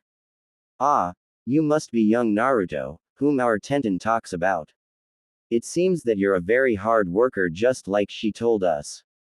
Guy commented. Before Naruto said another word, Tenten came running up to the group. Guy-sensei, you're late for the team meeting, what are you doing? Tenten asked when she spotted Naruto. Naruto, what are you doing here? The brunette wondered. Naruto answered with his own question. These two are a part of your team, he said, pointing to Guy and Lee before continuing. I thought you said that your sensei and teammates were super cool. Guy and Lee smiled brightly, causing Naruto's eyes to flinch in pain. Did you hear that, Lee? Our youthful Tenten told her friend that we're cool. I'm one step closer to beating my rival Kakashi in coolness now. Guy shouted out. Hi Guy-sensei. I think that Tenten was embarrassed by our coolness, so she only told her friends. Lee added on. Lee. Quote. Guy-sensei. Lee. Guy-sensei. This image of two males in green spandex hugging each other with tears falling from their eyes was horrifying. Naruto had lucky closed his eyes because the sunset genjutsu soon came into effect. The early morning goers that saw the scene passed out with foam coming out of their mouth. Tenten simply cringed because she had seen the image many times, too many by her count. Naruto, I hope you understand why I lied to you, she whispered. Naruto nodded and placed a hand on her shoulder. His eyes were full of pity and sadness for his friend. Tenten, I'm sorry. I don't know how you can deal with them. Naruto replied, trying to console her while giving her a reassuring smile. Guy ended the genjutsu with Lee and turned to the Naruto. Young Naruto-kun, how would you like to train with us today? Guy asked the blonde. The Jinchuriki winced at the idea, not wanting to spend any more time with the spandex duo. Even though he's weird, Guy-sensei is the best taijutsu user in Konoha. Tenten told him. Sure. The blonde replied, changing his mind. I was hoping someone could help me with my taijutsu, as it's one of my weak areas. Naruto added. The quartet headed towards training ground 9 where a long black-haired boy stood. The training ground was like training ground 11, except that it had dummies and was littered with weapons. I keep telling Tenten to pick up her weapons after she's done with them, but she never listens. Naruto thought in his head. Guy-sensei, I wish you would inform me and Tenten if you're going to be late. The boy said to Guy, annoyance evident in his tone. Naruto noticed that the boy oddly resembled Hinata. Most likely a Hyuga, seeing as the boy wore a khaki shirt and dark brown shorts. Bandages were wrapped around his right arm and right leg. The blue shinobi sandals on his feet completed the outfit. That was unyouthful of me, Neji. I'll be here on time from now on. If I'm not, I'll run 1,000 laps around Konoha on my hands. Guy announced, much to the disdain of the people nearby. Anyways, are we going to train? Neji inquired. I have clan matters I must attend to. The black-haired boy said, even though he had no such thing. It was the only possible way to escape the spandex duo. He finally noticed the blonde standing next to Tenten. What's he doing here? Guy smiled at Neji's question. This here is Naruto-kun, a friend of Tenten's and an equally youthful person. Naruto-kun, this is my other student, Hyuga Neji. Guy introduced the two. Hello, my name's Uzumaki Naruto, nice to meet you. Naruto greeted. Neji frowned and had a look of distaste. I see. You're the boy that is friends with Hinata-sama. The Hyuga male remembered. Naruto smiled, but Neji continued. No wonder. Trash tends to stick together. After all, fate dictates that they'll never amount to anything. Neji said, causing Naruto to fume. Hey, I don't care what you call me, but don't call my friends trash. The Jinchuriki roared. I have every right to call you whatever I please. Fate separates the winners from the losers. You're fortunate that a talented kunoichi like Tenten is even friends with you.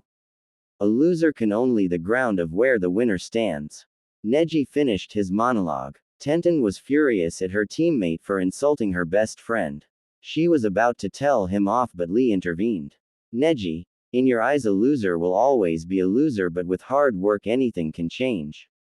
Lee advised. Neji smirked at the spandex boy. Lee, you were the dead last of our graduating class and you aren't able to mold chakra yet you still persisted on being a shinobi. I'll admit that I no longer see you as trash as your skills has grown since training with Guy Sensei. Neji admitted, causing Lee to smile at the acknowledgement. Neji would once again down his spirits. You're now the ground under my feet instead of the trash that rolls around. Naruto was mad. No, he was infuriated. Guy Sensei, can I spar with your student? The blonde requested as he desperately tried to control himself. Naruto's mind was raging to thrash the disgusting human being in front of him. Tenten put a hand on his shoulder. You might be good for an academy student, Naruto, but Neji was the rookie of the year. He's arguably the best of our generation. She warned. Naruto shrugged the hand off his shoulder and looked at Tenten, dead in the eye. Tenten, titles like Rookie of the Year don't matter out in the battlefield. I may be weak, but I'm not as weak as you think. The blonde refuted. Naruto turned away from her and stood opposite of Neji. Tenten was stunned by Naruto's words. She always sparred with him, so she knew how strong he was. Why didn't he understand that she was trying to protect him? Guy approached the two boys and stood in the middle. Naruto-kun, I thank you for being civilized and requesting a spar against my student instead of outright attacking him. Guy bowed in gratitude before standing back up. This is a spar, so there'll be no killing blows. The spar ends when I say so or when your opponent surrenders. Guy explained the rules of the spar. This is your last chance to surrender before I pummel you into the ground. Fate dictates that I'll emerge victorious. Neji smirked before getting into his Juken stance. The Jinchuriki chose not to comment and simply looked at Neji impassively. The outgoing Naruto was replaced as his serious side kicked in. Naruto was analyzing the male Hyuga like a book, trying to find a weakness to exploit. After deciding on a plan of attack, he unsealed his wakizashi from its scroll. Lee waited with anticipation for the spar to start, even though he was still feeling down from Neji's comments. Tenten sighed in defeat and just hoped the two wouldn't hurt each other too much. Guy raised his hand up and after a tense moment dropped it, saying, Hajime. Naruto versus Neji. Neji and Naruto both stood there, waiting for the other to attack. Neji was obviously not taking this seriously as he didn't even activate his Byakugan. Naruto decided to take the initiative and try to capitalize on the fact that he was being underestimated. Bushin no Jutsu. In an instant, hundreds of Narutos filled the training area. Such a useless technique when faced with Byakugan. Neji activated his Dujutsu and scanned the area. However, he was unable to find the real Naruto among the crowd. HMPH, he ran away as soon as he had the chance. The Hyuga concluded. Naruto suddenly appeared in front of Neji, with his back to the Hyuga. The only person that saw what had happened was Guy. After making the numerous bunshin, Naruto used Kawarimi no Jutsu to replace himself with one of the abundant shuriken on the ground. The shuriken the blonde chose to replace himself with was more than 50 feet away. Guy concluded that Naruto had experience with fighting the Byakugan to know some of its limits. Naruto then applied chakra to his feet and sprinted to attack Neji. To knock Guy out of his thoughts, Naruto slid his wakizashi back into its sheath. Kgi Ryu. Makajuki, Shadow Quick Draw Style, Crescent Moon. The Jinchuriki whispered out. When the blade was fully in the sheath, blood sprayed out from all over Neji's back. A crescent strike was etched into his back and red liquid was dripping out of the wound. You shouldn't have underestimated me. If we were allowed killing blows, you would be dead right now. Naruto said with no outward emotion. Tenten had never seen her friend like this before. Every time they had sparred, there was always a smile on his face. Is this how strong he really is? Tenten thought while observing the spar. Neji panted before gathering his breath. So even a loser can injure me, I'll make sure you'll never hit me again. The Hyuga arrogantly commented even though his back was dripping blood. Naruto put his hand up to activate a seal. Neji saw this and noticed that there was a paper seal on his back thanks to Byakugan. Looks like you've noticed my seal on your back. Naruto said as he smiled at Neji. Too bad you noticed it too late. You lose, Neji. Naruto activated the seal and light surrounded Neji. The male Hyuga was blinded by the sudden light, forcing him to deactivate his Dujutsu. Kgi Ryu. Sabama no Mure, Shadow Quick Draw Style, Swarm of Swallows. Naruto rapidly slashed Neji's body dozens of times. When the light dissipated, Naruto was slowly sheathing his blade while Neji stood there frozen. As soon as the wakizashi returned into its scabbard, red liquid splattered into the air. Naruto bent down to face Neji, who had fallen to the ground. This so-called trash just defeated you. If what you said was true, then what are you now that you lost to trash? Your so-called fate didn't help you win even though you said it would. You said that fate dictates life, then why not change it? You didn't try to change it because you're a coward. You took the coward's way out and wallowed in self-pity and arrogance. Naruto then got up and apologized to Guy for hurting his student before leaving the training ground. Neji laid there with his face on the ground, thinking about Naruto's words. Guy sat down next to his defeated student. Neji, everyone here believed that you were strong, much stronger than Naruto-kun. Guy comforted the Hyuga. The only one who didn't believe that was Naruto-kun. He was able to beat you because you were arrogant and underestimated him. I hope you learned an important lesson today and think about the words that he told you. Guy said in a serious tone, unlike his usual exuberant self. Is it possible to change fate?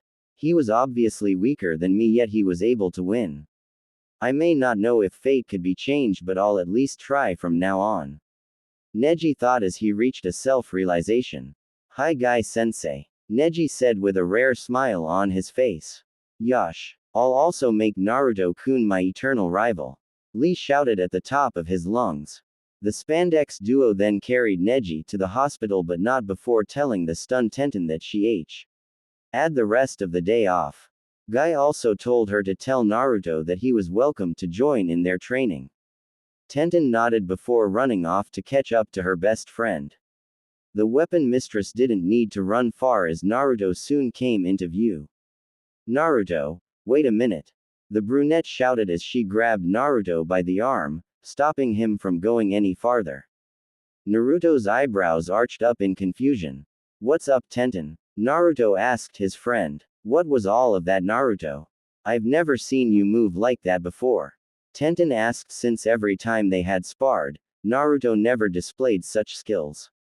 Well, to be honest, I didn't want to attack the stick-up that Neji like that. Naruto rubbed the back of his head in embarrassment.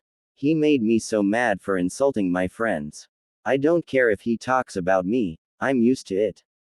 But when he talks about my friends, it's a different story. So I wanted to pummel him and make him regret it. Those attacks are mainly used to severely injure or kill my opponent. I would never use them against my friends. The blonde admitted to his best female friend. Tenten sighed for the second time today and approached Naruto. Why is he always so selfless? He never thinks about himself. It's an admirable trait, yet why does it feel so sad? Tenten thought as she wrapped her arms around Naruto. Naruto was surprised by the action, but he hugged her back. They stood there together for a brief moment until a booming voice rang throughout the village. Look, Guy-sensei. I told you Tenten embraced your teachings of youth. Lee shouted from a hospital window. Yes. Guy replied. You're right, my student. Youthful Tenten is just too shy to show it. Guy then flashed a nice guy pose towards Tenten and Naruto. Lee followed the action and his teeth twinkled. The blonde and brunette blushed and quickly separated from each other. A nurse came by and told them to leave since they were disturbing the patients. Naruto and Tenten laughed as the nurse chased Guy and Lee with a clipboard, held over her head ready to strike. Graduation day, 2 months later. Naruto sat there anxiously as the rest of the class came into the room. Some were nervous while others just wanted to get the exams over with. Naruto waited his turn for the ninjutsu part of the exam. The boy answered enough questions on the written part to pass. He was able to pass the throwing weapons test with ease. In the taijutsu portion, Mizuki went up against Naruto. The blonde was able to win using a style that Guy taught him. Guy taught Naruto as promised, and after seeing Naruto's horrible taijutsu, was motivated even further. The blonde's taijutsu was called Sufudo Sabama, Swift Swallow. It was an original style inspired by Naruto's Sabama no Mure attack. It was an evasive style that used Naruto's instincts and limber body to dodge attacks. The blonde would dodge or parry before attacking different areas of the body. The style fitted the Jinchuriki to a T since he knew many of the pressure points of the human body. It was thanks to Neji, however, that the style had been formed. After being discharged from the hospital, the Hyuga wasn't as pessimistic, nor did he belittle others like before. While he was still serious, Neji smiled more. When Guy asked Neji for advice, Naruto was sure that the Hyuga male would refuse since the Juken was a clan technique. Instead, Neji instructed the blonde on how the Juken worked, and in return, Naruto would spar with Neji. The Hyuga teen wanted to see how the Juken stacked against a style similar to it. Naruto constantly had his tenketsu points closed since Neji never went easy. Eventually Naruto was able to parry Neji's attacks but still couldn't land a hit. The new style would take time to perfect since it was new. Neji acknowledged that Naruto might one day be an equal to him and Lee in taijutsu. When the blonde used the Sufudo Sabama against Mizuki, it was the first time that he had ever landed a hit. This resulted in him sending Mizuki to the floor in pain. Mizuki was escorted to the hospital as everyone looked on in shock. Sasuke was seething with jealousy and demanded Naruto to teach him that style.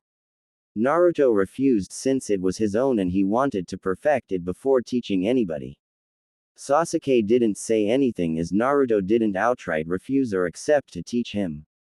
The Uchiha simply grunted and went back to brooding. The ninjutsu portion was the last part and it went in alphabetical order. Naruto was among the last in the room before his name was called. Alright Naruto, I need you to do the 3 basic academy justice.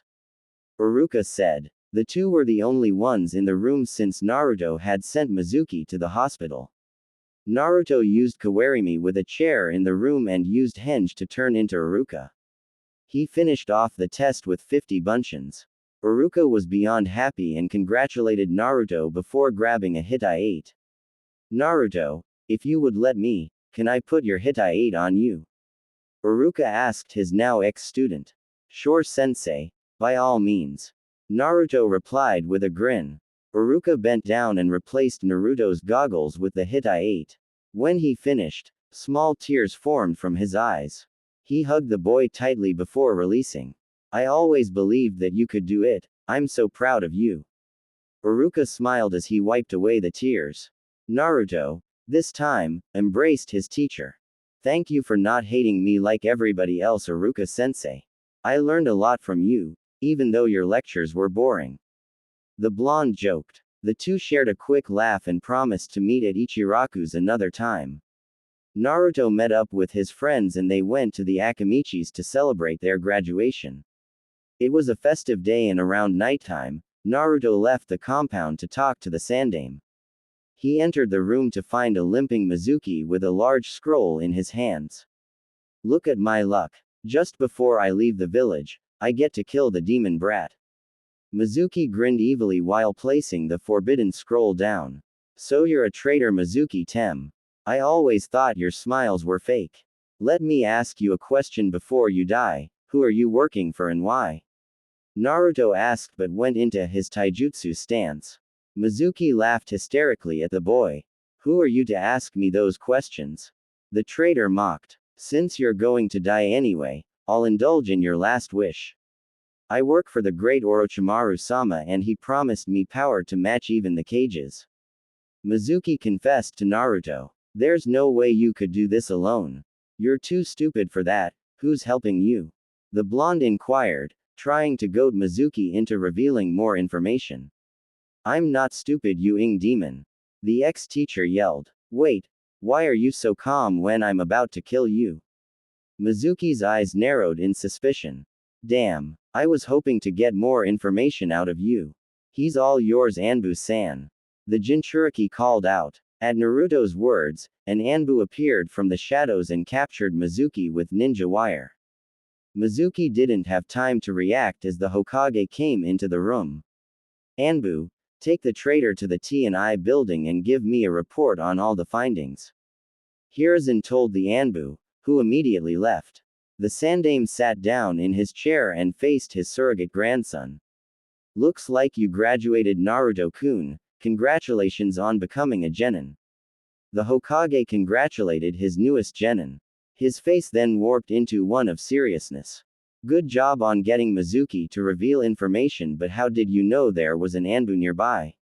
He asked Naruto. Naruto gave a wide grin. I just figured that there would be one nearby since an Anbu usually follows me around. Luckily I guessed right and Mizuki was apprehended without me lifting a finger. The blonde explained. Oh, I won't be committing any more pranks so you can tell them to stop tailing me. The new genin added. Hiruzen's sweat dropped at the boy. Naruto had knew about the Anbu tailing him and the reason why they did.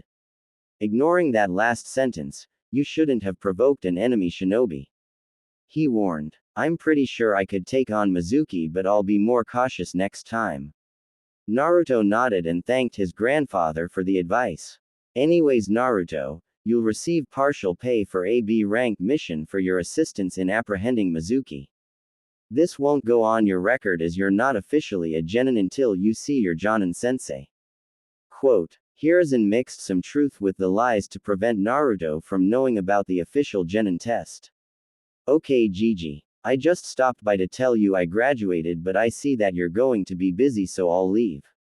Naruto said while saying his goodbyes to the Hokage. When Naruto left the room, an Anbu shunshin into the room. What's the status of Mizuki, Dragon? Hiruzen asked the Anbu commander. Mizuki has revealed everything after he was interrogated by Ibiki. Inoichi mind walked into Mizuki to confirm that he's telling the truth. He has ties with a spy of Orochimaru, a genin named Yakushi Kabuto. Kabuto's currently working at the hospital. We've also found a hideout that leads out of Konoha thanks to Mizuki. Dragon finished his report. The Hokage recognized the name Kabuto and scanned Danzo's route roster. I want a team to capture Kabuto but proceed with caution. From Danzo's records, Kabuto was a former root Anbu, so he has at least Chunin skills. Take another team to investigate that hideout. The Hokage ordered. He had miscalculated, trusting in Danzo's papers. Hiruzen frowned that he allowed a mole to remain in Konoha. Dragon nodded and left to gather the teams. Hiruzen lit his pipe with a small fire jutsu. How did Kabuto infiltrate Konoha without anyone knowing? He even hid in broad daylight yet no one suspected a thing. Is it possible that there's another traitor within our midst? The old man mused as he was left alone with a stack of paperwork. A week later at an unknown location. I've returned Orochimaru-sama. Mizuki was captured by Konohagakure. I was unable to assassinate him before he revealed your secrets. I wish for you to forgive me for this failure. Kabuto reported while bowing. His ash-gray hair was styled in a ponytail while the shinobi wore a high-collared purple shirt with matching pants. A flask was thrown across the room and impacted the wall next to Kabuto. I knew I should have killed that idiot when I had the chance. It'll be more difficult to infiltrate Konoha now that Sarutobi is on the lookout for us. Orochimaru raged and accidentally killed the specimen on the table. The Sanin's extremely pale skin glowed in the dark cave. The man's golden iris were able to strike fear in most beings. With purple markings around his eyes and fang-like teeth, it was appropriate to call him the Snake Sanin. Shit. I killed this fool. Orochimaru cursed, throwing the corpse to the side. This is unfortunate, but we'll need to push back our plans to invade Konoha. The invasion will happen sometime after the Chunin exams. Go and inform the Cage that the proposal is null and void because of complications. Also Kimimaro, I've a mission for you.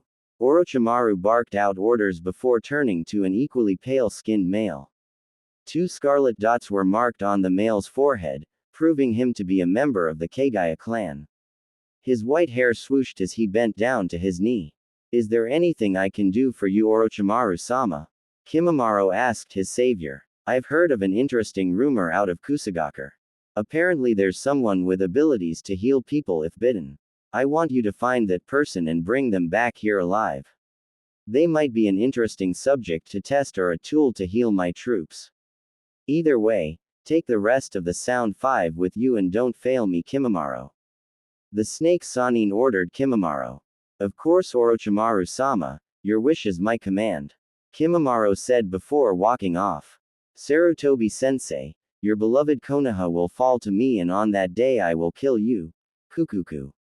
Orochimaru laughed as he looked at the jars that contained the Sharingan eyes that he was going to implant in Danzo's arm.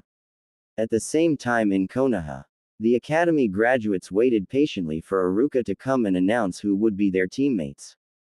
Unknown to them, the Hokage and several Jonins were watching them interact through his crystal ball. After a few short minutes, the Jonins backed up and waited for the Sandaime to speak. You can now make your requests, if you have any. Hiruzen told the soon-to-be senseis. 3 people raised their hands. Those Jonins were Sarutobi Asuma, Hitaki Kakashi, and Yuichi Kurenai. I'll hear you out and decide whether to accept the request or not. The Hokage pointed to Kakashi first. I would like Uchiha Sasuke on my team as I'm the only one capable of teaching him the Sharingan. Kakashi said with an eye smile. The former Anbu captain was once again late to the meeting, forcing everyone to wait for him.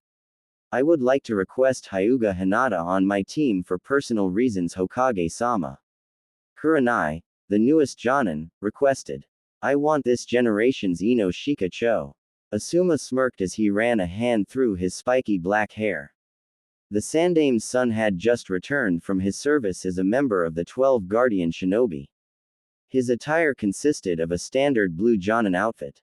The main difference was that he had on a white sash with the kanji, fire, written in red, tied to his waist. He had a goatee similar to his father. The younger Sarutobi was itching for a cigarette, but a quick glare from his former teammate, Kuren, stopped him. Hiruzen pondered the requests for a moment. Kakashi's right as he's the only one able to help Sasuke. I should put Naruto on that team and see if Kakashi recognizes his sensei's son. Kurenai could hopefully boost Hinata's confidence and train her to be a respectful kunoichi. Asuma, on the other hand, is just being lazy. He knows that it's tradition for a Sarutobi to be the sensei of each generation of Ino Shika Cho. The Sandaime mused. Hiruzen scribbled names on a paper, detailing the teams and sensei. He sent an Anbu to give the parchment to Iruka. He then gave all the Jonins a scroll with information on their team. All requests are approved and you'll meet with your teams now. You're all dismissed except for Kakashi. The Hokage announced. As the Jonins funneled out of his room, Hiruzen turned to perpetually late Jonin. Kakashi, you've got to stop being late. I don't care what you do on your own time, but when it interferes with other people's time, we have a problem. Quote, of course Hokage-sama. Kakashi replied, but the Sandaime knew that the silver-haired male had already forgot about the discussion. I didn't want to resort to this, but I need to make sure you're no longer late. The Hokage sighed before reaching into one of his cabinets. The old man pulled out book with a red cover that depicted a man thinking about love. The book was autographed by the author, Jiraiya. That's the mega rare misprint of Ika Ika, Violence with Jiraiya-sama's signature on the cover. Kakashi shouted, his visible eye widening in disbelief. Only 5 copies were ever released because Jiraiya had accidentally sent the unfinished manuscript of the 3rd book instead of the completed 2nd. It was rumored that Jiraiya had destroyed the copies to prevent anyone from knowing about the 3rd book. The rumor turned out to be false since Hiruzen held one in his hand. As I suspected, you know about the existence of this book. The Hokage said as he gently laid down the book on his desk. It was common knowledge that Kakashi was an avid collector of Ika Ika. He had the entire collection bearing 2. The book in front of him was one. The other was an exclusive book about a red-haired woman and a blonde male. This book could be yours. Kakashi's body jolted on the spot. He desperately wanted that book, but he knew that there was a catch. What do I need to do to obtain that masterpiece? The Jonin asked. Hiruzen smiled, knowing that he won. You simply need to be on time for an entire year. That includes being on time for meetings, missions, and everything in between. The Sandaime replied, causing the Jonin to nod. The Hokage glanced at the clock. Looks like you're going to be late to meet your team, he said nonchalantly, and Kakashi was gone in a puff of smoke, along with the book. Back at the academy, Iruka was quieting his class. The Jonins walked into the room to observe the prospective genins. Kakashi shunted into the building, surprising everyone. The Jonins and Iruka were astonished that he was even there. The students were surprised to see someone appear suddenly. Kakashi made his way to the back and Iruka continued where he left off. Okay, I'll announce the teams and you'll follow your Jonin sensei. Before I begin, I would like to announce that the Rookie of the Year is Uchiha Sasuke, while Haruno Sakura is our Kunoichi of the Year. As Iruka finished, screams came from the girls as they congratulated Sasuke. Naruto and a few others congratulated Sakura, but she was too busy admiring the Uchiha.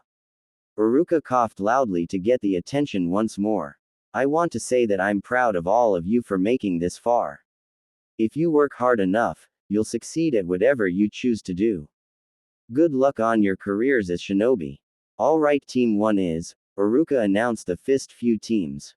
Team 7 will consist of Haruno Sakura, Uchiha Sasuke, and Uzumaki Naruto, while your sensei is Hatake Kakashi. Sasuke grunted in confirmation, but he didn't like his team. Great. I get Sakura the fangirl and the dobi. At least the fangirl's smart and she's the Kunoichi of the Year. There's some hope for her. The dobi is going to drag me down with his idiocy.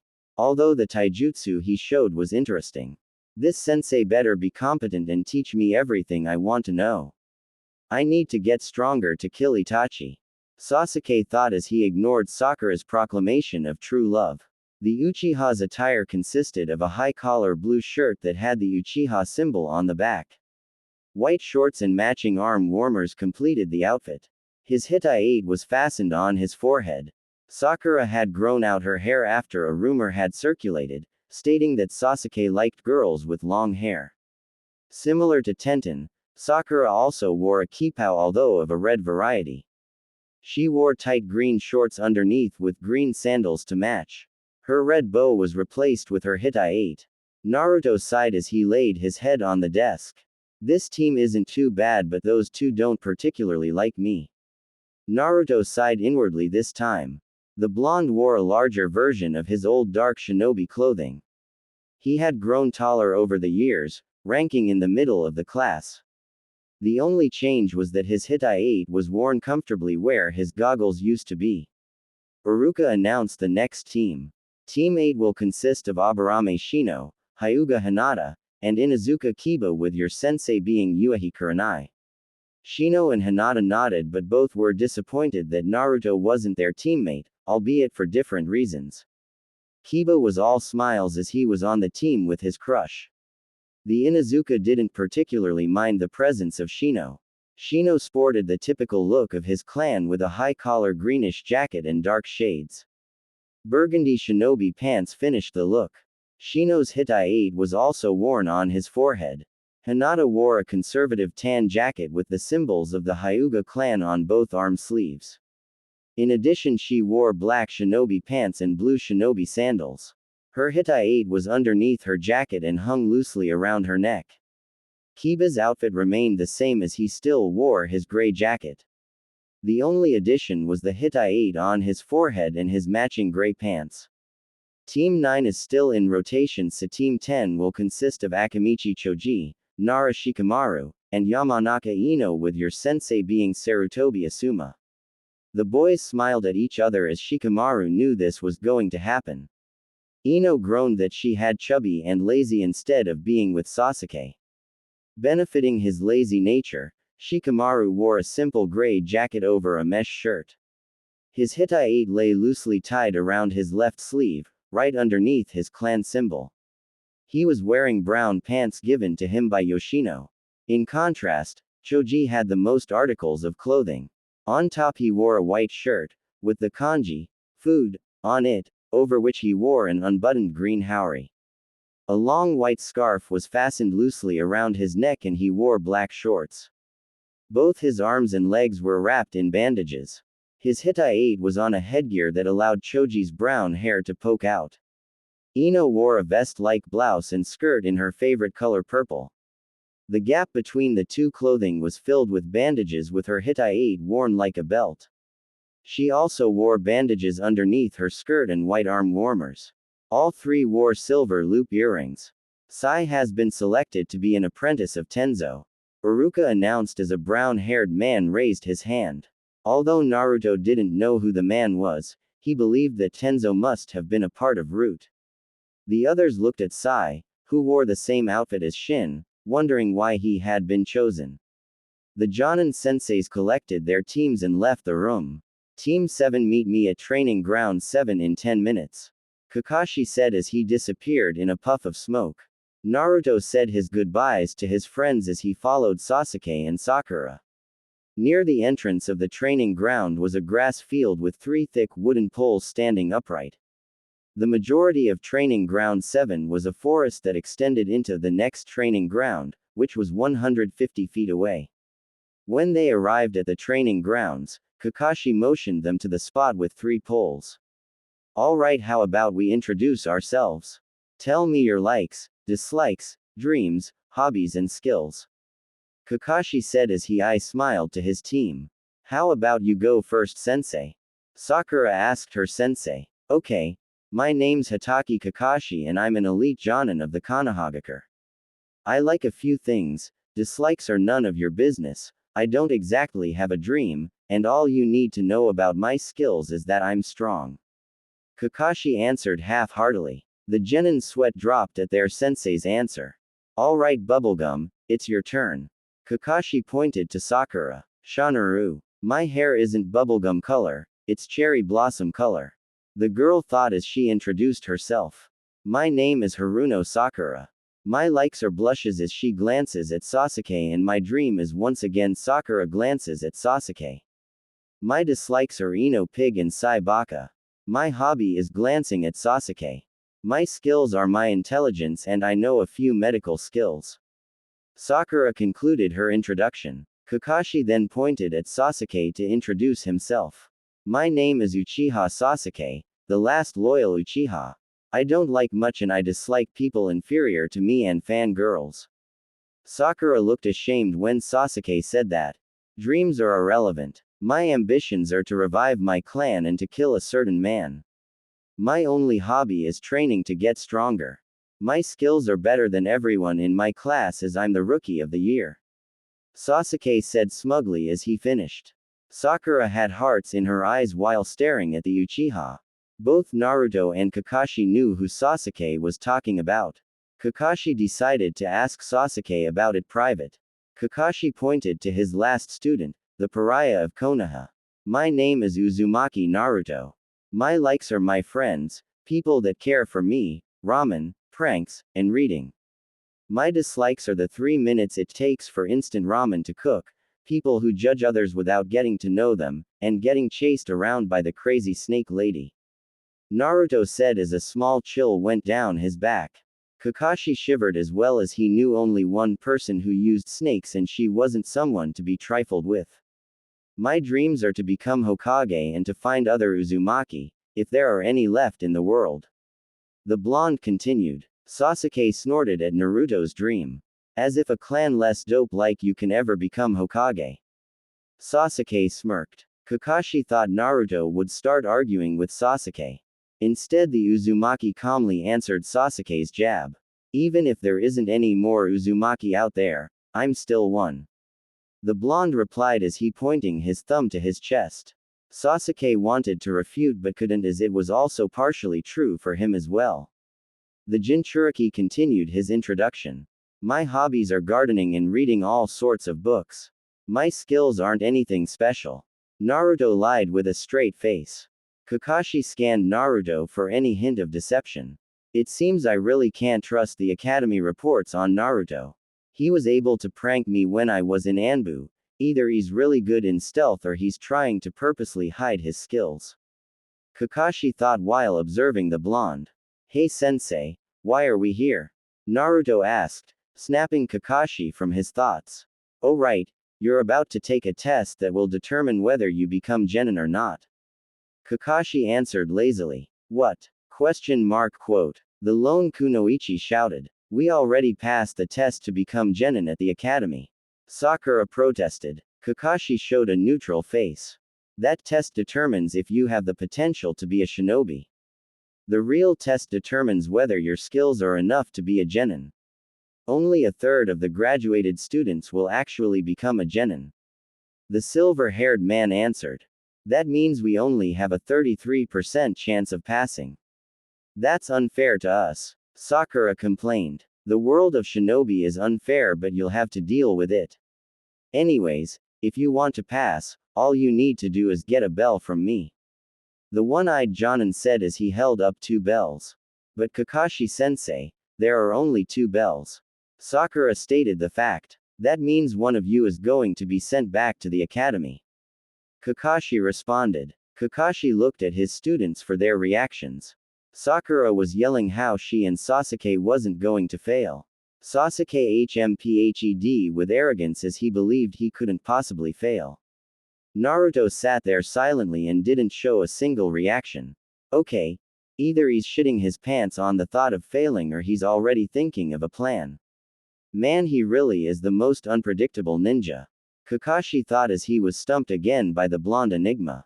Kakashi versus Naruto, Sakura, Sasuke. You'll have exactly 1 hour or when this clock rings to get one of these bells. Come at me with the intent to kill. The test starts now, Kakashi announced. At the signal, all 3 hopeful genins dashed away from the Jonin. Looks like they're smart enough to hide. Now let's see here, I found Sakura in the bush over there. Not bad but I'll need to help her blend into her environments more.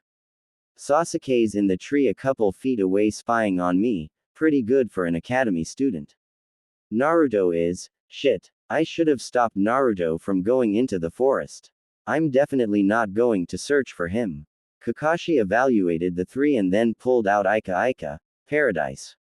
He had placed his newest Ika Ika book at home to prevent it from collecting dust. Sasuke was infuriated with the Jonin. He's calmly reading a book. Does he think I'm not a worthy opponent? The Uchiha fumed when he felt a tap on his shoulders. The raven-haired boy glanced up to find Naruto hanging upside down with his legs holding onto the branch. When did the Dobi get there? Hey Sasuke, you want to team up together with Sakura? I have a plan. Naruto whispered to his new teammate. I don't need your help. I'm an Uchiha, an elite. There's no way I'm working with you or Sakura. Sasuke said before leaping off the tree to engage Kakashi. Naruto sighed inwardly and went to find Sakura. When he proposed the idea of working together with her, the kunoichi refused, saying only she and Sasuke was going to pass. Naruto wished his teammates would at least try to cooperate with him. Shrugging his shoulders in defeat, the blonde went back to placing traps. Meanwhile, Sasuke was attacking Kakashi with taijutsu. The Uchiha had yet to land a single hit on the Jonin, nor had he made Kakashi look away from the book. Sasuke was frustrated with his lack of progress, so he switched to ninjutsu. Kaden. Gokaku no Jutsu, Fire Release. Great Fireball Technique. Sasuke blew out a large fireball towards Kakashi. The copy nin, seeing the size of the jutsu, disappeared underground. When the fire jutsu finished, charred ground was all that was left where the silver-haired man had been standing. Sasuke smirked at his apparent victory until hands grabbed him by the ankles and pulled him underground. Doden. Shinju Zanshu no Jutsu, Earth Release. Double Suicide Decapitation Technique. Kakashi said as he jumped out of the ground. I must say, you surprised me with the size of the fireball, but you're too confident in yourself. Kakashi remarked before he leapt away to where Sakura was hiding, leaving a buried, except for his head, Sasuke. Kakashi was able to instantly fool Sakura with a simple genjutsu that knocked her out and was now tying her and Sasuke to the posts. Looks like another team that failed to pass. It's quite a shame, seeing how Naruto asked them to work together. Now I have to find Naruto since I'm required to see his skills even though I don't want to. Kakashi shuddered and proceeded carefully into the forest. After what seemed like 5 minutes, the Jonin still couldn't find the blonde boy. As he placed his foot on the ground, a trap sprang into action. Kunai came from the left while Shuriken came from the right. Kakashi jumped into the air, only to pull a tripwire. An iron ball came from behind him, threatening to shatter his back. With a quick kawarimi with a tree branch, the copy nin escaped the iron ball. Just when the Jonin thought it was over, an explosion came from under him. Kakashi was able to escape in time due to his experience. Damn it. It's like he knows exactly where I'm going to land. I shouldn't have told them to come at me with the intent to kill. I need to get out of this forest. Kakashi thought as he dodged 2 more kunai. Kakashi sped off towards the clearing where Sakura and Sasuke were held. Unfortunately, the two were no longer there. The silver-haired man figured they had gone back into hiding. So he waited, but they didn't come out. Why hasn't the alarm rang yet? Kakashi wondered as he walked towards the alarm clock. As soon as the Jonin reached for the alarm, Sasuke appeared from the forest and charged the copy nin. In the instant Kakashi turned around, a surge of electricity rang through his body. Kakashi collapsed to one knee and looked to see a grinning Naruto. The Jinchuriki grabbed the bells and tossed them to Sasuke and Sakura, who had also came out of the forest. I think we passed the test, Kakashi-sensei. Naruto said as he released his seal. After a few quick breaths, Kakashi got up to his feet and nodded. Sakura jumped up and down while also trying to hug Sasuke. The Uchiha dodged her as he smirked smugly. Naruto shouted for joy and did a quick victory lap. Before I tell you why you graduated, tell me how you caught me. He asked his new students. Naruto decided to answer the question. When you went into the forest to search for me, I came here and untied Sasuke and Sakura. After I finished untying them, I reset the alarm time. I then proposed my plan once again and they accepted when I told them I'll give them the bells. When you noticed that something was wrong with the clock, we initiated the plan. Sasuke appeared from the trees to distract you momentarily. I used Kawarimi no Jutsu to switch places with the clock and I slapped a stun seal on you. You know the rest from there. The blonde explained. Kakashi nodded but was frowning inwardly. In the end, Naruto did most of the work to beat me. It seems like I have a Nara in Naruto without the laziness. If Sasuke can let go of his arrogant pride and Sakura with her infatuation with him, this could be a really good team. I need to fix those issues before I train them. Kakashi thought while showing the trio an eye smile. Alright, Naruto, congratulations on passing the test. He said, much to the shock of the three genin. You two will be sent back to the academy. Kakashi added, pointing to Sakura and Sasuke. Why? The kunoichi hollered. Sasuke and I are the ones who got the bells, not Naruto. He should be the one going back to the academy. She protested. Sasuke gave Kakashi a full-on glare. Naruto sat down wondering why he had passed, when it came to him. The actual purpose of this test is teamwork. The only one who actually displayed that was Naruto when he saved you two from the posts and gave you the bells. Kakashi explained. Let me tell you a saying my friend once told me, those who don't obey the rules are trash, but those who abandon their comrades are worse than trash. Kakashi repeated Obito's words. He spotted that Sakura was about to complain, so he spoke again. Don't tell me that you two are better than Naruto. Out on the battlefield, titles from the academy mean nothing. The enemy couldn't care less if you were the rookie or kunoichi of the year. Sasuke, you're too arrogant and think you can accomplish everything on your own.